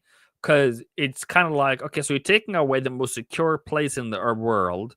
You have reasons on how you're supposed to distribute your money in your portfolio, but nothing. So it's like, what is the second next best? That's up to every portfolio manager to find what is the second next best, and it seems to be bringing it to Europe. Seems to be the answer they have been given. It hasn't been crazy gold buy in that sense, but that's the reason why dollar is weak, in my simple opinion. Why wouldn't crude news for today affect CAD? Because CAD and oil is no longer as tightly closed traded as they used to be. So, but yeah, but on the other hand, me and yen, we are very bonded. We are like one. So if you are wondering what I can offer you, probably some mentorship and some help with your trading, if you want to do that, please contact me in Discord. And if you see a new haha in yen, I'll say you will hear me scream and cry. So yeah, thank you very much, everyone. I love you. See you soon. Boom. Hey everybody, thanks for tuning in to today's A1 trading session. We love engaging with our audience, talking shop, taking requests, and sharing our favorite setups. It's about that time where we're going to review a bunch of indexes, stocks, currencies, gold, silver, Bitcoin, and pretty much anything else and share our insights. If you're wondering what trades I'm in, if you're wondering what trades I'm taking, and you'd like to see exactly how I'm trading everything, you can actually follow my trading signals. If that sounds like something you're interested in, we'll share a link in the chat and you can sign up. You can sign up directly with the link or speak to a support rep if you have any questions. If you're asking, what do I trade? Pretty much everything. Indexes, ETFs, stocks, options, futures, Forex, and crypto. Thoughtful analysis, active trading. Check it out. And now, back to the show. Hey everybody. Good morning. Good morning. Back to it. So I did some over trading this morning. It was a bit wild and crazy. Ended up making about $55, but probably didn't need to trade nearly as much as I did. I had a pretty simple $85 to $90 profit, and that would have been just a cleaner trade. So anyway, just wrapped up a live session, and I think the key here for today's price action is these lows are holding for now. So we are making this high, lower high. You know, we had a gap lower today. Unless the bulls are going to come in and really, push this structure, I think we are pretty vulnerable below 5,900. So I think if we've got the patience on this one, if we break below 59, we have a pretty quick drop to likely, this low around 58.70. We've got this nice inefficiency from last week as well. That was on I think that was Tuesday's push. Yeah, that was Tuesday's push last week. So, if you're taking notes, I'm looking to get a bit more directional if we break 5,900. This is SPX. So obviously it can hold. Like we can sit here and we can dance around all day and nothing happens. But if we breach 5,900, I think this thing heads down to this level, or we come back to this inefficiency, and there's another 58.30. So I do have a hedge that's going on from last week. It's on the SPY. I bought the 590 SPY and I sold the 580 SPY, and I paid $3.75. So max profit on that's about 625. But I need to see price obviously drop closer to 580, right? Which means I wouldn't mind seeing some gap filling. That trade is expiring at the end of the month. That's a 530 expiration. So I am hoping that this run, if we're going to flirt or break these lows, that this is an easy target to go back down and fill that US-China gap, or try to make an effort to do that. Make sense? All right. So I have a lot of trades going this morning. I've got this trade's going to be ungrouped, and then I've got another butterfly going this morning.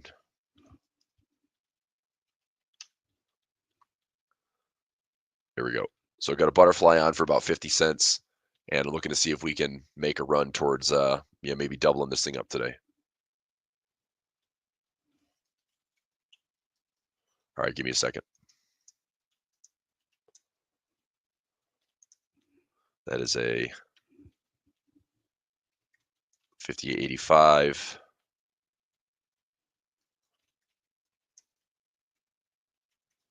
58.65.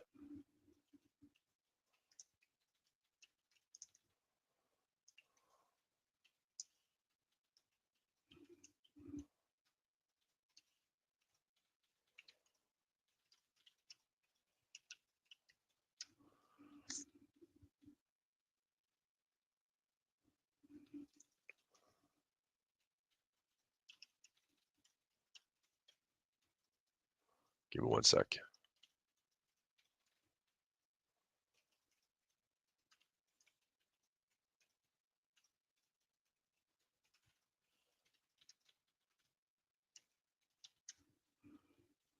Okay, so keep an eye on that 5,900 level. I'm just going to set a chart alarm at 5,900, see if that level gets broken.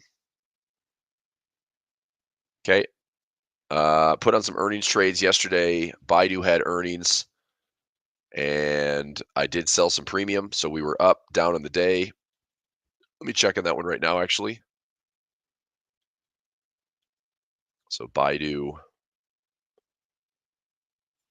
1, 2, 3, 4. This is a Newsbreakers.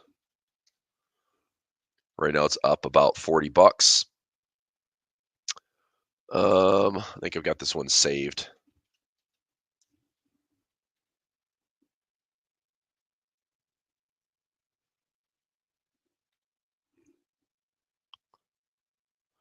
So here's where it's at right now.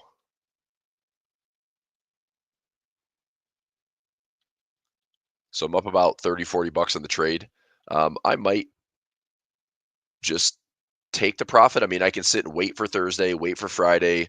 It's a low risk trade. I mean, I think my max risk on the trade would have been about 80 bucks.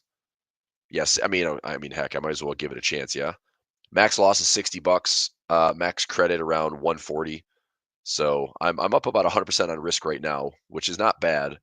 That's kind of what I'm assessing is like if I'm up about 100% on risk, maybe doubling that risk or getting up to my max profit. But we'll see.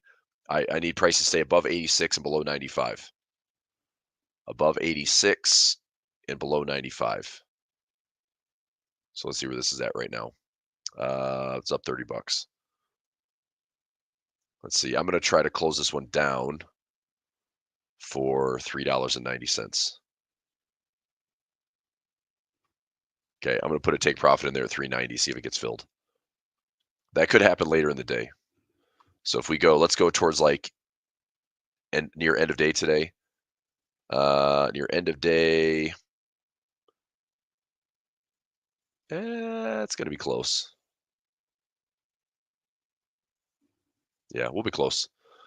All right, got to take profit in there, see if I can get knocked out for 390.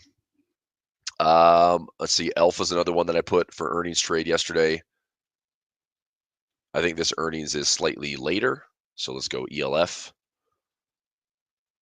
I need price to go above or below. We don't have earnings yet, so I'm looking to see if this is aftermarket. What?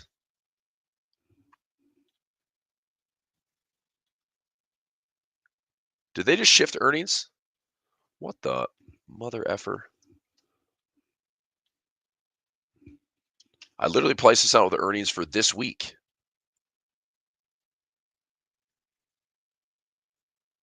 This had to have changed.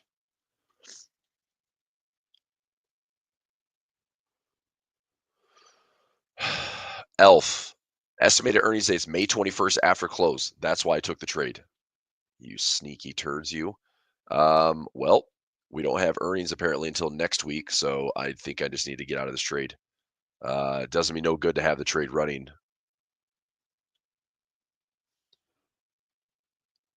Son of a biscuit. Yeah, it expires Friday, so I mean we have no earnings catalyst, so I'm going to close this one out for a small loss. That's annoying crap. All right, I'm out of this one for 27 bucks. So I got in for a 285 debit. Close it for a 255 credit, hopefully. 255, 254. All right. So that was annoying.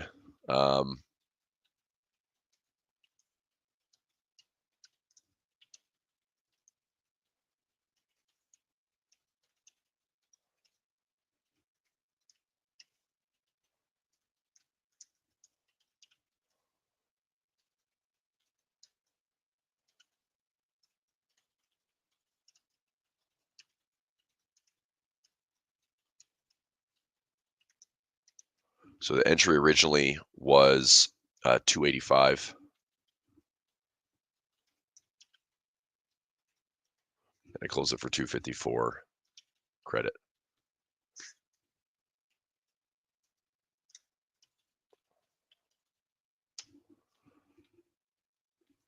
Okay, so I'll revisit that trade for next week. Let's go some top down. Let's get some currency strength. Watch the prices closely today.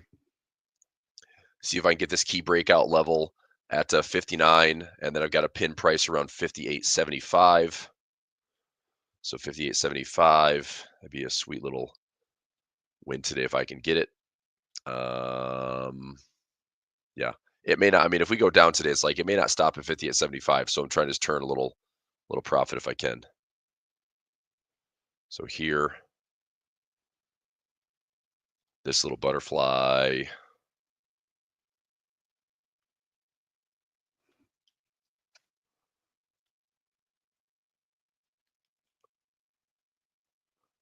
Okay, we'll see what price looks like today.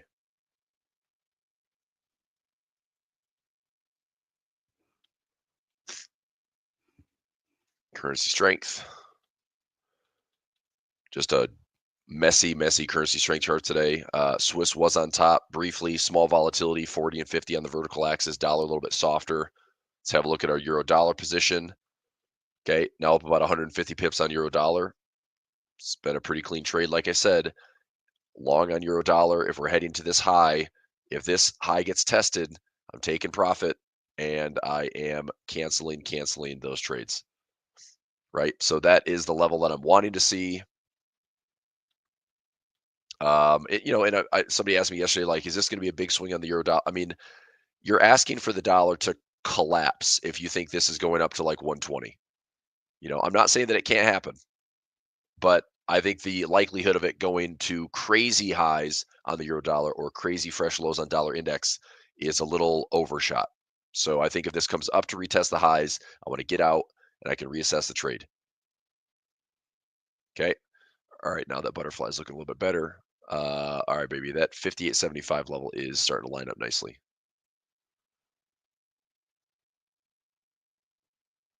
We've got a big key level at 59.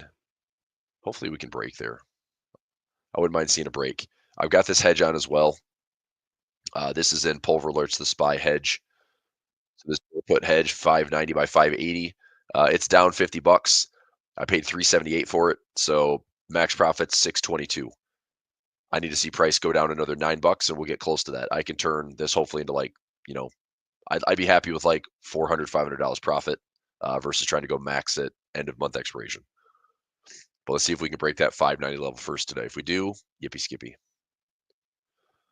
All right, so currency chart, pretty quiet, but euro dollar is cooperating. So here's your inverse of that dollar index. So I'm just wondering how many traders are currently short the dollar index. And if you are, that's good. Just don't be greedy. That's all I'm saying. If this, remember, this either breaks and goes back to retest the lows, or this is going to be a break and a retest of the trend line again. Maybe the same high. So I just think if you're taking the trade here, you got to be willing to enter back in at the highs. Trade one, trade two, stop area. In my opinion, the safest one is going to be out of the way, above the trend line, maybe above the 200 moving average. And all you're looking to target here is the lows. If it goes lower, you turn a trailing stop loss in play and just trap that thing. Okay. Am I sick? Yeah, I've been sick for like 2 weeks for whatever reason. I feel fine. It's just my head sounds like I'm, I sound like Robert Robert F. Kennedy Jr. Yesterday I was in a meeting and I was like losing my voice, and it probably doesn't help that I talk like 8 hours a day. So anyway, that's what's going on. I'll live. Or Ivan Drago, as he puts it, if he dies, he dies. All right, let's see what's going on today. Top down, SPX. Okay, I'm going to zoom in on this one. We do have some insider candles here that'll be pretty important to watch. Inside candles, I suppose. This is the level. This high, this low. Okay, if we breach this candle low, I mean, you can tell as easy as I can, this low, this gap, this gap. The bears would be gunning for anything in here to try to find some efficiencies. Okay. But we obviously can't control price. We can't force anything. If we don't close below this candle low, or we don't close above this candle high, this is a bunch of noise in here, right? I mean, to me, after that little 4 to 5% squeeze, I wouldn't mind seeing this thing actually breach to the downside and give this, give this a little bit of an efficiency test. But if it stays choppy today, it's like fine. It just refuses to break 5,900 right now. But if it does, look out below. So I think we can look. I think we can run to 5,800 and 5,750 pretty quickly once we have the proper confirmation to do so. So in the short term, I am going to be a bit more aggressive in here. If we breach these levels, I'm going to be a bit more aggressive on some, maybe some 0 to 1 day call puts rather, maybe a bear put spread, so I can save the cost on the trades. But also I can just look at try to pin in some prices and get some, triple digit butterflies, which works out pretty well too. But so far for the day, pretty quiet. But that's why I'm setting a chart alarm, because if we breach this low, we had a low here, and so far we had a low today. But if we breach that, I think we drop. I don't know how nasty it gets. We're down about half of 1% today. Maybe a 1% sell off. Okay, so let's go from the close yesterday. If we're down about 1% today, that's right around my butterfly pin price if we push that far. Otherwise, we have another very quiet, stupid, noisy day and nothing really happens. But keep in mind, you got those key levels to watch. Okay. All right. Let's see here.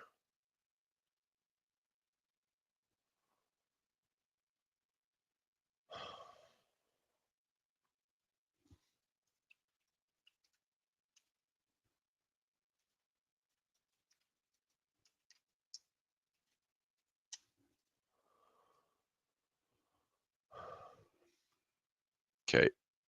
So SPX there. Let's zoom out for a second, get a better context. Look, at all this noise, in my opinion, even if we have a pullback, I still think this is a good buying opportunity. It's not going to be perfect. I'm not calling bottoms on these pullbacks, because clearly we could pull back, all the way to here. We could pull back all the way to here. We could pull back all the way to here. But if you are a bull and we're not breaking this low, buying opportunity, buying opportunity, buying opportunity, right?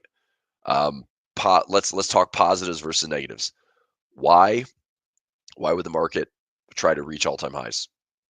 Well, all of the drama that was unfolding in Liberation Day has basically pivoted 180 degrees to be now, what is Trump trying to do? Pass a spending bill, raise the debt ceiling, have more fiscal policy, and not talk about tariffs. Or if we do talk about tariffs, it's because this deal after deal after deal of countries that we're trying to figure out, how we can improve, our trade relations, meaning like the U.S. is going to pull in some type of revenue from these tariffs, and on top of that, try to pass a tax bill.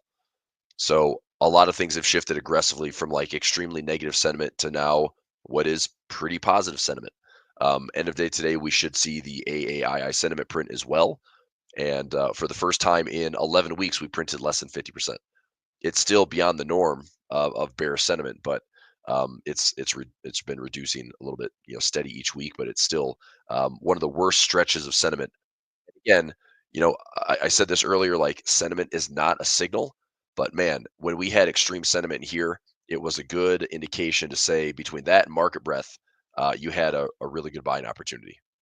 Now that it has drifted to the upside, I hate the fact that we'd have to swing from negative sentiment all the way to like greedy, optimistic, overly bullish sentiment, and maybe we just settle somewhere between. So I mean, I would just like to see this market have a little bit of a pause, maybe a little bit of a pullback, and maybe it's really slow, right? Maybe it's a super slow pullback. But to me, the slower this pullback is, the more accumulation it looks like we have for this to start catching bottoms and then work its way back up. What I don't want to see is some like nasty, nasty candle, unless the next day is going to come right back and fight back. Or if you have a nasty candle to the downside and then you have an indecision candle and the next day we start fighting back. It's like none of this stuff is under control. We trade price action, we trade levels. I just want us to be aware that, that to me is a attractive spot to be looking for a buy opportunity. If it pulls back deeper, there's area 2. and there's area 3, right? If we get into this second area or third area, I'm going to be positioning for ratio spreads out here. This is going to be my income area. I'm trying to spell income there. Try to write it. But my point is, if we see the volatility jump a little bit, then I'll probably start positioning some SPX positions, some NDX positions going below the April lows and seeing, even if we just say chopping here, 45 days, 60 days, generating some income. Prices don't have to do anything. Okay. Mortgage demand drops as rates hit highest since February. There you go. There you go. We're fixing everything. Higher rates on mortgages. You're welcome, America. Look at your 10-year yield. We are pushing higher. Look at your 20-year yield. We're pushing higher. Look at your mortgage rates. 6.81. Let's go to Mortgage News Daily. I'm literally going today to look at my house. I'm 1 week away from closing. And I mean, I'm not happy with the 6.6, but I'm pretty happy we locked it in because it'd be 6.9 right now. Look at that thing. So we got Mortgage News Daily showing about a 6.99% rate. This is as bad as it was. I mean, we were higher, I suppose, back in January of this year, and then last year was really bad. How bad did it get? We had 8% back in October 2023. So pretty crazy, man. I mean, you've had a 2% swing from worst of 8% to best of like 6.1. But I think the days of sub 4%, days of sub 3%. I mean, if you have rates locked in at those levels, you should be, thanking your lucky stars, because that's unlikely going to be seen, I think, in a long time. We'd have to have another pretty severe crisis for that to be the case. I think we're just going to have stickier yields and stickier inflation. And yeah, I think that rates don't necessarily budge and go down, but I think house prices come down because supply is going to sit. Supply is going to catch up in new builds, and then existing inventory is going to sit and get stale. And people are going to think that, why can't I charge 500% for what I paid for this house to sell this thing? So instead, they're like, well, I paid $200,000 for my house. I think it's worth $1 million. So I think, but if you want to sell it, you probably have to sell it for like $500,000 or $600,000. We're probably going to experience about a 20 to 30% haircut in house prices, existing home sales, until inventory catches up, or when it catches up. All right. Anyway, just saw that headline. Let's talk gold and silver, everyone's favorite. Make sure to miss any comments here. Mag 7. There you go, Lee. I like it. Yeah, Mag 7. So I think the make or break on mags, and this might be quiet towards the end of the month, but earnings on NVIDIA is, I believe, at the end of the month. So May 28th. So this will be next week. This is probably the make or break on, I mean, look at this. Where the price action here is almost identical to here. So if NVIDIA, blasts through earnings, then I think Mag 7 is, off to the races again. If NVIDIA somehow disappoints, which the news has switched a little bit, and NVIDIA has been a little bit more positive in the news, sparking a deal with, is it Saudi Arabia? Sovereign Wealth Fund? Or Qatar? Is it Qatar? They're doing something. It's like they're essentially building out, like a AI infrastructure plan or project with, I think it was Qatar. I could be wrong. It was something like, it's just positive news is flowing in NVIDIA, and I mean, it's made a pretty good comeback. So NVIDIA, off the lows. I mean, I have naked puts down to 70. I've got a collar trade where I can let it go. I'm going to keep selling calls. All my covered calls are totally fine. So, still extracting premium out of Russell. Same thing out of Tesla. Same thing out of MicroStrategy. Check some Bitcoin. Bitcoin's at 107. IBIT's at 61. I don't have anything covered anymore. I got my $62 covered calls last week expired, so that was full credit. I think I've got this account that has a 61 covered call on IBIT. Yep, so it's right there to the end of the month. I'm just going to pull out as much of this $1.19 as I can, and then sell it again. I'm just going to roll this. I don't want it to get called away. I bought it at 59. I lowered my cost basis to 57 and change. But I don't want it to get called away. Like I want IBIT to be a part of my portfolio. Okay. All right. So anyway, this will be an interesting spot. If we are, testing highs and we pull back, okay, fine. There's another opportunity to accumulate in Bitcoin. But if we break these highs, I think this is the world speaking. I think that the whole idea that the U.S. and U.S. bonds, U.S. Treasuries, I mean, look at this thing. TLT's down to fresh lows. Okay. I mean, unless we have risk off trading, bonds making fresh lows. I mean, there is a potential squeeze here. I mean, if TLT drops to like 80, and again, as a trader, $83 to $82 on TLT could be a fantastic short-term buying opportunity. But longer term, I don't like it at all. I am doing everything I can to actively get rid of TLT, get rid of bond exposure. I'd rather have gold. I'd rather have silver. I'd rather have Bitcoin. Okay. So the diagonal spread that I have, I mean, my cost basis it's a 65 by 89 right now, and I'm going to continue to lower it. I have time in the trade. It's just more, I'm like I said, trying to actively get rid of some of these stocks or TLT. I'm trying to get rid of that exposure. All right, so do a spot check here in SPX. Okay, so I'm getting some small profit lining up on that butterfly spread. Hopefully we can breach that 5,900 handle. I'm watching that on my other screens. Let's go gold and silver. So gold, if you're buying gold, that's fine, but at best it's probably short term. I think gold is still going to be lower high, lower high, lower high. Okay, if we turn back to a lower low, again, the more orderly this is, the more organized this pullback is, the better. Okay, so I just based on the bar count, I'd still like to see this either slowly work its way down. And if the stock market's going to continue to push higher, if we, ink up some trade deals and we're marching to all-time highs in the U.S. equities, that's probably going to put, more of a cemented top on gold for at least the near term. But I think a range trade is great. If you get a trade that offers up a dip between 3,000 and 2,800, I really like that trade going back up to test the highs. Obviously, going higher on gold could be exciting, but I'm just, as I've been now for a couple of months, patiently waiting based on this really high bar count, and I'm hoping I can just get filled at that level. So I'm going to wait. I'm not buying gold. I'm waiting to see if we pull back into deeper dynamic support, and I'll trade it from there. Once we get into those levels, if we do get in those levels, then I'll look at some GC futures trades. I'll look at some GLD positioning. Silver looking better. Okay, I mentioned silver. I kind of like this short-term structure. I'm not long out of this right here. I'm not long, but if this heads up, if it breaks this resistance, there's nothing stopping silver above 35, which makes me pretty happy. Like this to me is a run to 45 or run to $50.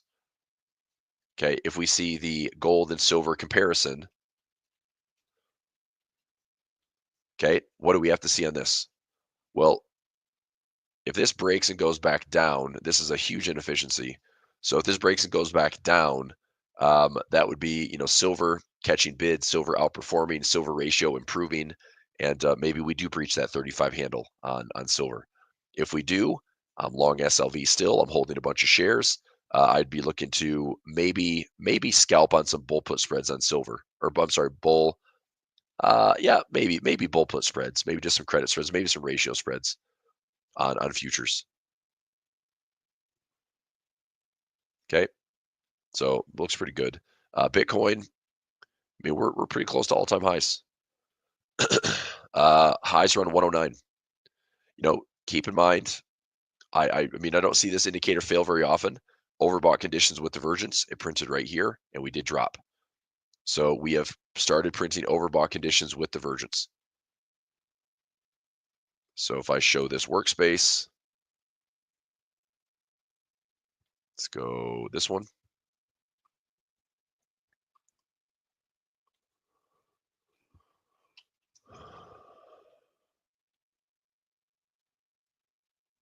Okay, this is why I'm not super stoked about buying these highs. We have higher highs in price.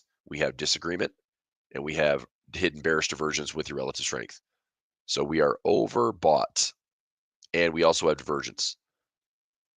So again, look, if it breaks and goes higher, awesome. There's an easy way to trade that, right? If we break here and pull back, that might still offer up a chance to buy a dip.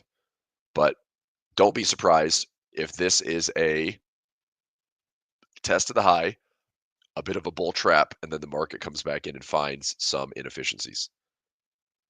I still think as a swing trade, like this is a good spot to accumulate in here, and this is a good spot to accumulate, and this is a good spot to accumulate.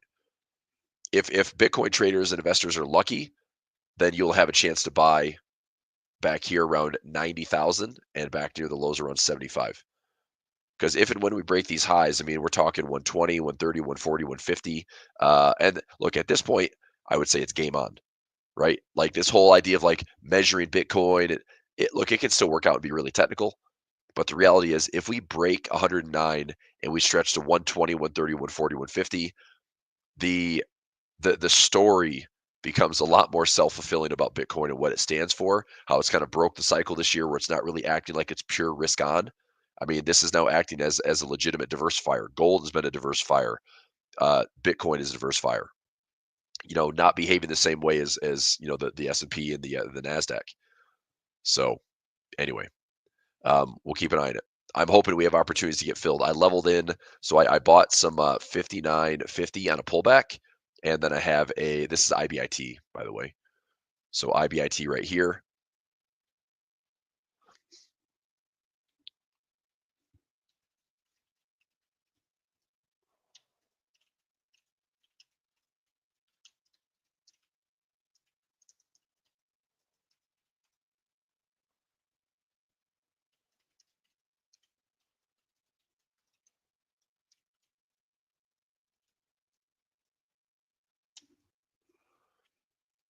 So I bought some around 59.50 on a pullback, up a couple of bucks.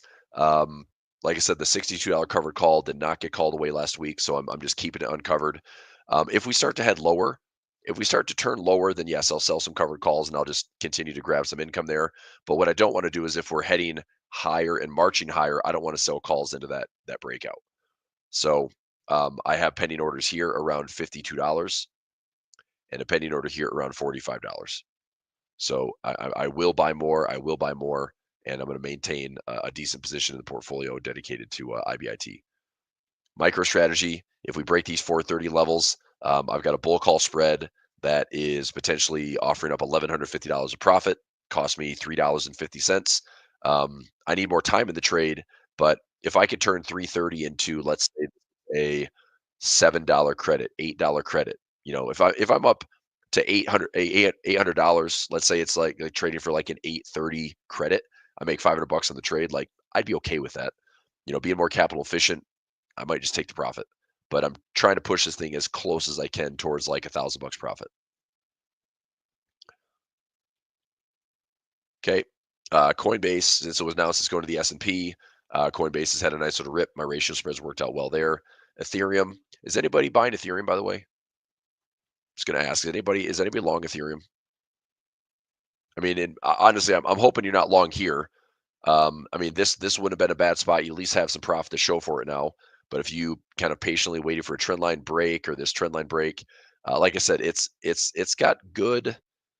That sounds like good English. It has a solid reward to risk setup. If you're willing to trade small, 1, 2, stop area below the swing. I mean, if you dollar cost average in, this is roughly your reward for risk.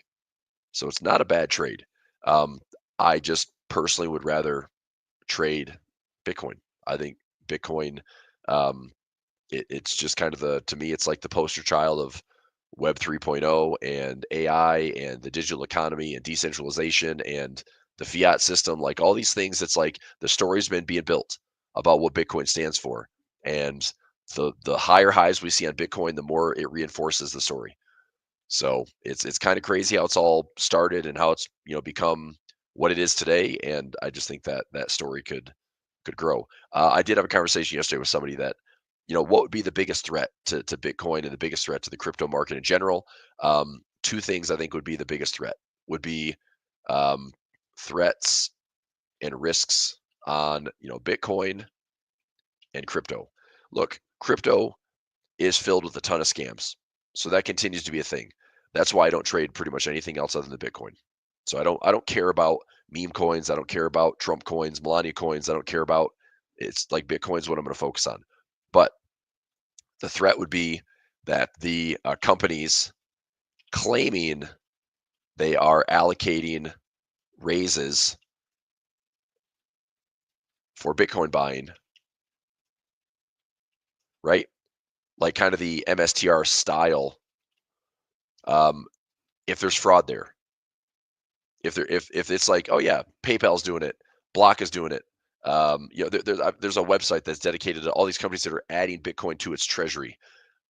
If they're raising capital to buy Bitcoin, and it turns out that they're not doing it, and there's fraud, like when there's smoke, there's fire type thing, like that could be another big blow to the market.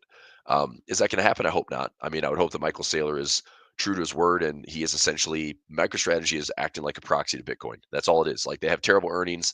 They're barely a software company at this point. It's just a proxy and a peg for Bitcoin. But if other companies are trying to get behind the same type of strategy, is there any fraud there? The other one would be stable coins. Okay, similar to what we had in 2022 with FTX. Stable coins, which are supposed to be backed by U.S. Treasuries, if somehow these get, like, there's a lot of gray area between, like, are they really backed? Are they backed by Treasuries? Do they collapse, or their stable coin collapses in the coming years? It's like, those are still risks, right? Those are still risks. So anyway, we'll see. But other than that, I mean, I can't ask for a better potential upside and potential asymmetry. I think Bitcoin does offer that. I think it offers a lot of optimism for something different. I think the consensus is growing that we are, heading towards some type of like fiscal trouble. It's not just the U.S., it's the whole world. I mean, there's like, I don't know, 3 to 4 times leverage with every asset because of all derivatives and all the leverage in the financial system. Like, it's nuts how much leverage there is in these markets. So that can a de-risking, a de-leveraging could be very ugly. So anyway, whatever. I'm over it. Copper, my lottery pick, my lottery butterfly trade in between these levels. We'll see how that plays out. Japanese yen. I'm just going to be patient. This trade initially was my trade on Japanese yen. This is looking a lot like the dollar yen. If you flip over the dollar yen compared to Japanese yen futures, it's basically the same trade. So dollar yen has been short since this resistance around 148.50. It didn't quite hit perfect support, which have been right here, which have been great resistance around that 149 handle, but it has turned nice for 1, 2, 3, 4, 5, 6, 7 days in a row. XRP Dogecoin, you're preaching to my exact point. I don't care about anything other than Bitcoin. Like, my buddies were in Shiba Inu, they were in Doge. I had Ripple. Like, my first trade in crypto was Ripple. And I had to hold that thing through the SEC probe. I had to hold that thing where you couldn't do anything and you couldn't get rid of it. Finally, I waited long enough where I could roll my Ripple into Bitcoin, which is what I ended up doing. But I just don't care. Like, I don't think any of those have. When you have unlimited supply, I don't think that means anything.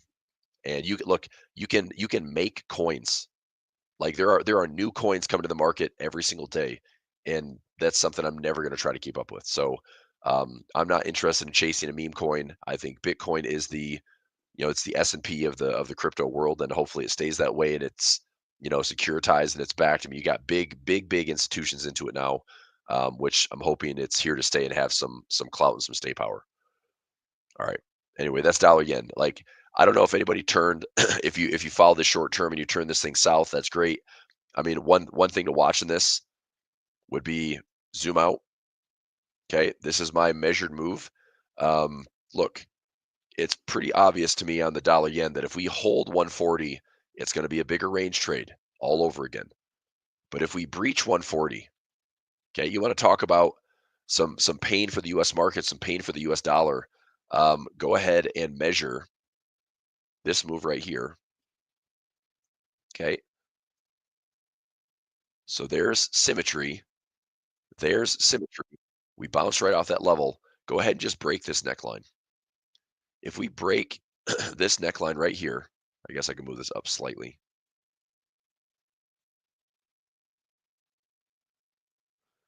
If we break these lows, we're talking dollar yen down to 120.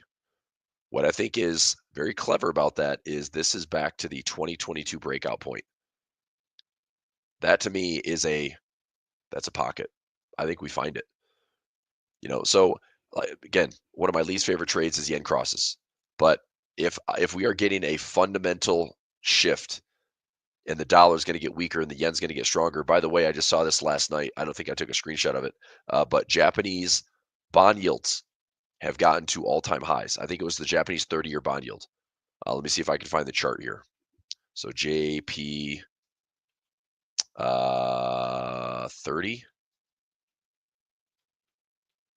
Here it is, JP 30. Look at this thing.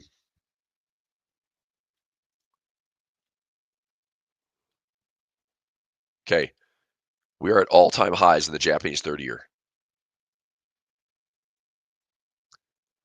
This is why U.S. yields aren't going down. Look, if Japanese yen, which acts as a safe haven, is now offering yields that have not been seen for decades, right? This might be flows of Asia dollar gaining strength over the US dollar.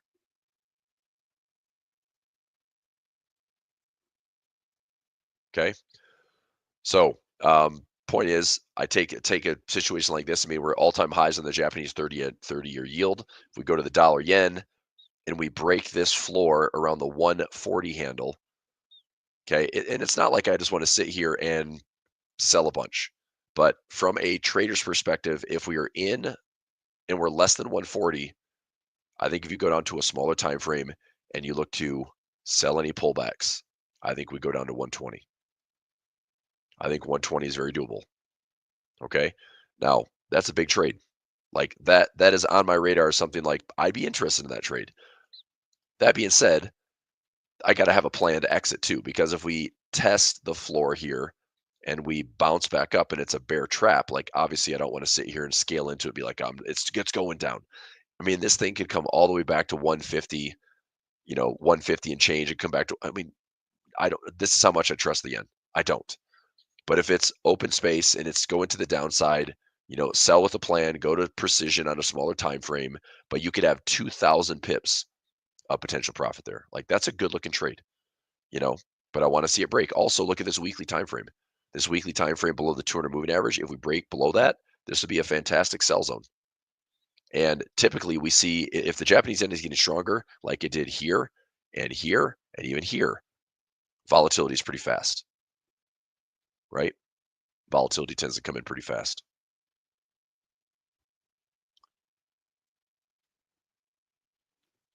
So we'll see. But like I said, keep an eye on it.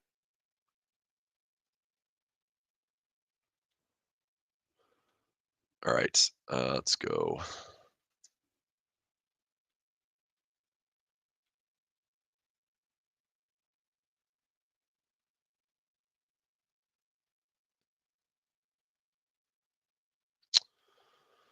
Okay, I'm just looking back at this chart. It's like this level is still holding all morning. It's been chop suey.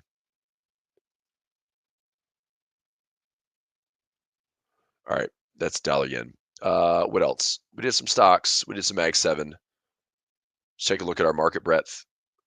78% of stocks on the S&P are above the 50-day moving average. This is a weekly chart.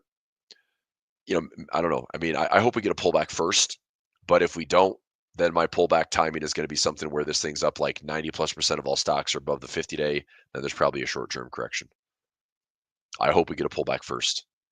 I'd like to participate. 53% of stocks above the 200-day. So, again, we're getting a decent amount of market breadth where stocks are now recovering above the 50-day, above the 200-day. It's not a ton, but it's over half.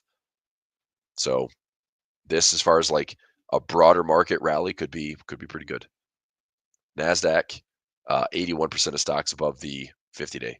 Another one for market timing would be if we get up to here, We're about 92% of NASDAQ stocks are above the 50-day, probably a short-term top. Nothing crazy, like a simple like spread, simple debit spread, credit spread, like nothing bait, just an income trade. Okay, not like positioning for a crazy bearish move. Stocks here, Costco. Let me check Spotify. Spotify's at 658. I've got a 620 expiration on this one. It's a broken wing. I'd like to see this thing drop a little bit. Costco. Well, I mean, my ratio spread at the 100. The 200 moving average worked out pretty well. I still have some trades running with 111s that are down here in this yellow box. Walmart at 97. Got it covered at 100. Nike. See if we can hold these levels. SPY is probably heading back to frickin' 593 right now. Let me see something here on SPY. SPY for today. Darn it, it's going to be just a terrible trade.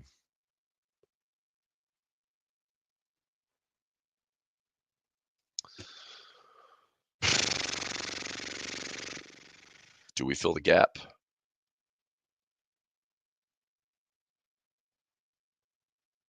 mean, that's way cheaper. Do we hit 593 today?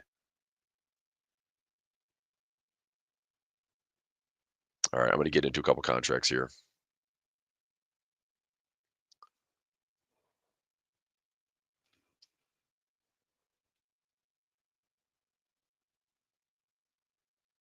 Try 15-cent fill here. All right, I'm going to take that trade real quick.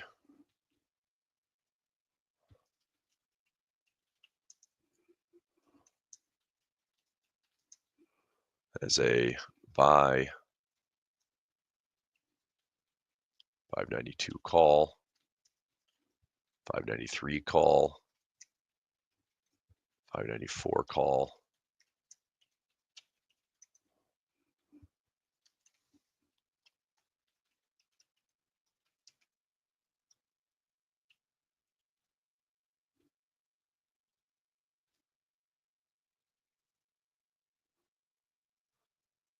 Okay. I'm going to set a chart alarm at 593. See if we turn that real quick.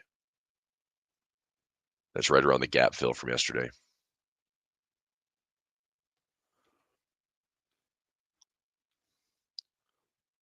Okay. So if we get a gap fill here, SPY, same thing there, 593. Yeah, that bull put spread combo I did this morning was the play. So see if we can push up a little bit higher.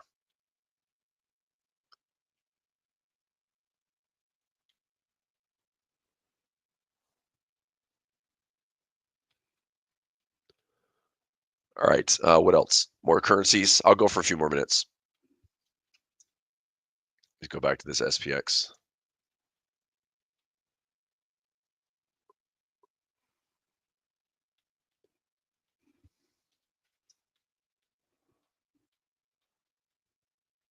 Bias on Bitcoin. Gerald, you come in late. I did gold, I did silver, I did Bitcoin. We did a bunch of stocks. We did Mag 7. So Bitcoin, I'm long, man. I'm long. I think that we break all-time highs. I think that this growing consensus that the U.S. bond market is in trouble. And look, the bond market could be in enough trouble that it does hurt the equities market. But I also think it's going to force, possibly Trump and co. to do something like, hey, we're going to raise the debt ceiling. We're going to pass this big, crazy, beautiful tax bill / whatever bill, whatever garbage they stuff into it. It's going to be the same as any other president that wants to do fiscal spending. Like, nothing special is happening in the U.S. right now. We're still operating at way higher deficits than we need to. We're not reducing spending like we said we could. And it just shows like that's what the financial market did. The financial market flexed and said, if you mess with this, you will break something. And these are the ramifications. So you can see how hard the pivot was on April 9th, right? And since that day, like, the news has been quiet. Everything is about how good everything's going and how good the deals are coming along, blah, blah, blah. So I think that Trump and company are going to go back to exactly what Biden did, which is just spend a bunch of money. Meanwhile, the Fed is not wanting to do anything. However, what the Fed could be doing is they could raise their inflation target instead of this unrealistic 2% inflation target that we haven't seen for years, they could just say that realistically we're operating in an arena right now that's maybe closer to 2.5%, 3% inflation. So what would that do to U.S. Core PCE, right? If we have core PCE, where else? Core PCE. Nope.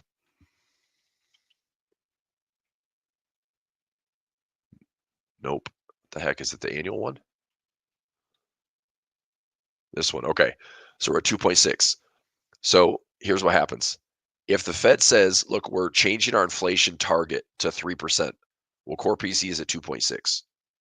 Realistically, they could still have enough room to lower rates and say that they're not as restrictive. Like right now, it's funny, like this is technically a restrictive policy, you know, but I just don't know if either the market prices this stuff in for the Fed, which is not a good thing because that's going to be really disruptive, or if the Fed is going to actually do something proactive for a change. And that's, I'm not super confident they're going to. I could see in typical Fed fashion that they don't do anything, i.e., they don't raise the inflation target. They don't cut rates until maybe September, December this year. And meanwhile, yields continue to go higher. And look, the bond market yields are going to force their hands. Like if this goes higher, I mean, the Fed is going to have to react to it. Like this is not good. This is going to choke out growth. This is going to be that potential like stagflation. This is going to be that stagflation threat that the Fed doesn't want to see, So either the market makes them do something or they should do something. I just don't know if that's going to be the case. You have like very opposing authorities right now with Trump and what he says and Powell and what he's doing. The Fed is independent. They shouldn't have to be coerced, from government. But again, it's a weird situation. And if this goes higher, it is going to put a lot of pressure and possibly choke out growth in the markets. But bigger picture, I think U.S. government's still going to spend money. They're going to raise the debt ceiling. They're going to pass, some type of tax bill. Maybe. I mean, I think if Republicans keep the majority and they vote on that majority, then we go to all-time highs and we have a global melt-up. I keep talking about this, but I just wouldn't be surprised if we have a global melt-up that, on a clean chart gets us up to like 6,400 SPX, maybe 6,500 SPX. I just don't think this is something we want to fight. I would be very disappointed if we don't have a pullback, but I'm also thinking that, this market may not give a crap and it just goes. Right. And it goes up here and it takes out highs with momentum because everyone that's been on the sidelines, look, who can tell me who's been buying these dips? Who's been buying these dips? Everyone treats retail traders like we're the dumb money, right? Retail traders, dumb money, contrarian. Look, sentiment was bad, but retail traders were the only buyers in here. And retail traders were the only buyers in here. And retail traders were the only buyers in here. Like institutions are quiet. And what have they been doing? Holding, not doing much of anything. So, I wonder if institutions, and this is a terrible entry, but if institutions are going to wait and see, like, what? There's so much momentum behind this that the coast is clear. And they jump in and they were sitting, at gains for the year. They weathered the storm and they start to participate at pretty high levels. So, and even if we hit these highs and we pull back, look, this is still a head and shoulders pattern, in my opinion. I still think that gets measured out. Right? So I just think that the melt up, and it's not just the US, it's the world. Okay. China spending money, Eurozone spending money. US is likely going to spend money. This was the threat. US is going to cut government spending. US is not going to spend anything. Fiscal policy is going to be cut to nothing. It's only going to be monetary policy. We're waiting for the Fed. That changed. Now the government's spending. China spending, Eurozone spending. We have money supply. We have liquidity. We have increased across the board. This to me is where I think we get a global melt up. Global melt up could be a lot of fun. It could be a participation where you're like, holy crap, I can't believe how high this thing went. However, I think when and if that it's overcooked and over its skis, I think that is going to be another 20, 30, maybe worse correction. Because at that point, you're talking about how high the deficit is. What's our debt to GDP? How bad is it now from a global debt perspective? And that might be the big turning point, you know. But we could be at 6,500. We could be at 7,000. Nobody knows. So anyway, I'm just saying, right now, any dip we get, I'd like to buy it. I don't know if we're going to get a dip. That's what's so frustrating. Is like, I don't know if we're going to get a dip. I hope we do. Okay. But as always, if it was that easy, everyone would do it. But it was interesting, like the market was dealing with legitimate and systemic risk, and it pivoted hard. And now it's like nothing's going wrong. So I don't like how the sentiment has shifted from extreme fear to now like getting into we're almost tapping into extreme greed. And so somewhere in between would be nice. I mean, realistically, it's like, let's not break the highs, let's not break the lows. Let's actually have a year where the next leg higher would be actually proven and confirmed and justified. Because the one thing that's been exhausting since 2018 has been asset bubble, burst, asset bubble, burst, asset bubble, burst, right? 2018 was a volatility event. Melt up into 2019, 2020, COVID. That was a pop. Melt up into 2022. That was a pop. Melt up into 2024. We had a flinch in August of 2024. Roll into 2025. We had a pretty nasty correction. It's like we're getting lots and lots of 10, 20% sell-offs. So anyway, we'll see. But if we get pullbacks and buying dips, don't be surprised if we melt up the highs. Okay. If we get to highs, I see this playing out a couple of ways. One is it's a head and shoulders and we do pull back and that makes our right shoulder. Or two is it's a range trade and we come all the way back down to the lows again and we just deal with the range. And all this growth is not justified. We're at these highs and the market's going to return not what it should, right? When we're at like 25 times earnings on the S&P, that's historically high. And we're at 25 times earnings, mostly led by large market cap companies like Mag 7. So again, it's the same cycle. You get overbought, you get overextended, you get too concentrated. Market's got to find a way to ventilate it. But again, I would probably put the probability more so of a bubble to the upside versus another big crash to the downside. I just think the landscape has changed. So unless there's a big flip in like trade war sentiment again, and it turns negative, I think this market is going to figure out how to just keep grinding higher. So all right, there's my rant for the day. Currencies pretty much the same.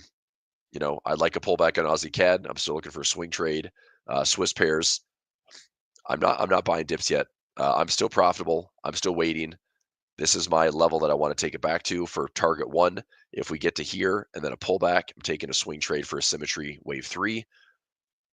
Aussie yen, no trade. Aussie New Zealand. I'm hoping I can get a dollar cost average in at 106, 103, 101. Aussie dollar, not trading this, but if you like, this is my RFK voice. If you like Aussie dollar, small, even small, stop loss below. That's not a bad trade. It's open space. If we have risk appetite, Aussie is a direct beneficiary of risk appetite. Doesn't mean the dollar has to go lower. If you're going to see dollar go lower, you're going to see the euro dollar go higher. Like that's the correlation because it's the DXY is heavily weighted in the euro. The Aussie is a slim piece of that. But with risk appetite, the Aussie does really well. With risk appetite, the New Zealand does really well. There's open space right here. I think that's a good trade, but you got to trade it small, right? Because if this turns for a pullback, then yeah, I want to buy some here, and make sure we don't invalidate those lows. That to me is a really good swing trade. CAD Swiss, I'll wait. This is going to be my level. So a lot of support back here, 200 moving average. That could be a profit level 1 for me. That gets me into profit and then a swing to some type of symmetry. But this one's a little bit uglier for right now. I'm just going to see if it just works its way up. That would be a nice pattern trade, wave 3, something like that. That would still require gold correction, I think. Swiss yen, no. Euro Aussie, nothing. Euro CAD, I said if you like the sell trades, it's messy, but I like the sell trade in Euro CAD as long as you don't take out the highs. Euro Swiss, it's okay. I'm still holding Euro Swiss long. Euro pound, no trade. Euro yen, no trade. Euro New Zealand, no trade. Euro dollar, I'm long and holding long. If we get to 15.50, I'm taking profit. Pound Aussie, no trade. Pound CAD, no trade. Well, pound CAD maybe. Small trade here, and then a small trade at the high. Stop loss like 1 ATR higher. I think you could turn this into a pretty good reward to risk. Not a bad trade. It's a little volatile, but just trade it small. Could be okay. Pound Swiss doing his thing. Hopefully we head up to 12.50 and 13.50. Pound yen, scalper's paradise if you like it. Pound New Zealand, no trade. Pound dollar, new highs on the pound dollar. Interesting. I'm not trading it. I think this is a bull trap. Maybe it pulls back first. If it goes higher, then I'm going to miss out on the pound dollar because I'm not in it. But if we go higher in the pound dollar, I would imagine that my euro dollar is also going higher. So I'll take a winner there. New Zealand CAD, same thing as Aussie CAD. Pull back into this zone looks pretty good for a swing trade. New Zealand Swiss being patient, but hopefully we're going to head back up into this area. So this is one. Maybe this is all one big wave. I hope this is one big wave, because this is one big wave, pull back for a higher low, and then symmetry swing to get me out for some profit. New Zealand yen, no trade. New Zealand dollar, similar to Aussie dollar. Do you like this one enough? Right? I mean, Aussie dollar looks a little bit cleaner, but if you like this one, it is open space to the upside. You got to be prepared for, another buy in here and a stop area below the lows. But open space, risk appetite, New Zealand dollar does well. Risk appetite, Aussie dollar does well. There is about 500 pips there. About 500 pips. It's not nothing. Not nothing. Dollar CAD. Glad I didn't force a trade here. I'm out. Like, I got no trade in this one. If we come back down to like 33 or 3,200, possibly a buy opportunity again on dollar CAD. What would be nice is if we drop hard on dollar CAD and we leave some pockets and inefficiencies, then sure, I'll look at oversold conditions. I'll start to take it back up. This is a really good halfway point in a range trade.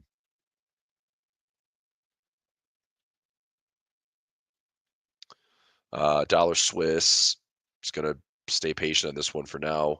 Dollar yen, as we mentioned, if it breaks the 140 floor, you could be in for a 2,000 pip sell-off, which is just a pattern trade. That's all it is, just a pattern trade. But could be a lot of fun. That could be like months. That could be months. That could be months of direction. But if you align it, trade it on like a 1 hour, 15-minute, 4 hour, just keep the structure. You can trade that precise with precision on the lower time frames. Okay. All right. I think that's going to do it for today. Any other questions? I'm watching. So I've got 592 and change on SPY. I've got some other trades running here. So SPY.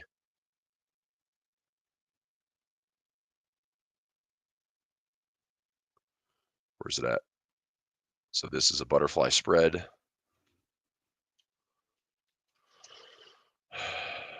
Right now, small profit. Price goes up another $1. This will hopefully be trading for. I put in 3 contracts, so $45. Yeah, I should be able to grab maybe $50 to $75 out of this trade this morning, which wouldn't be awful. So gold, we talk gold. I'm just waiting for a pullback.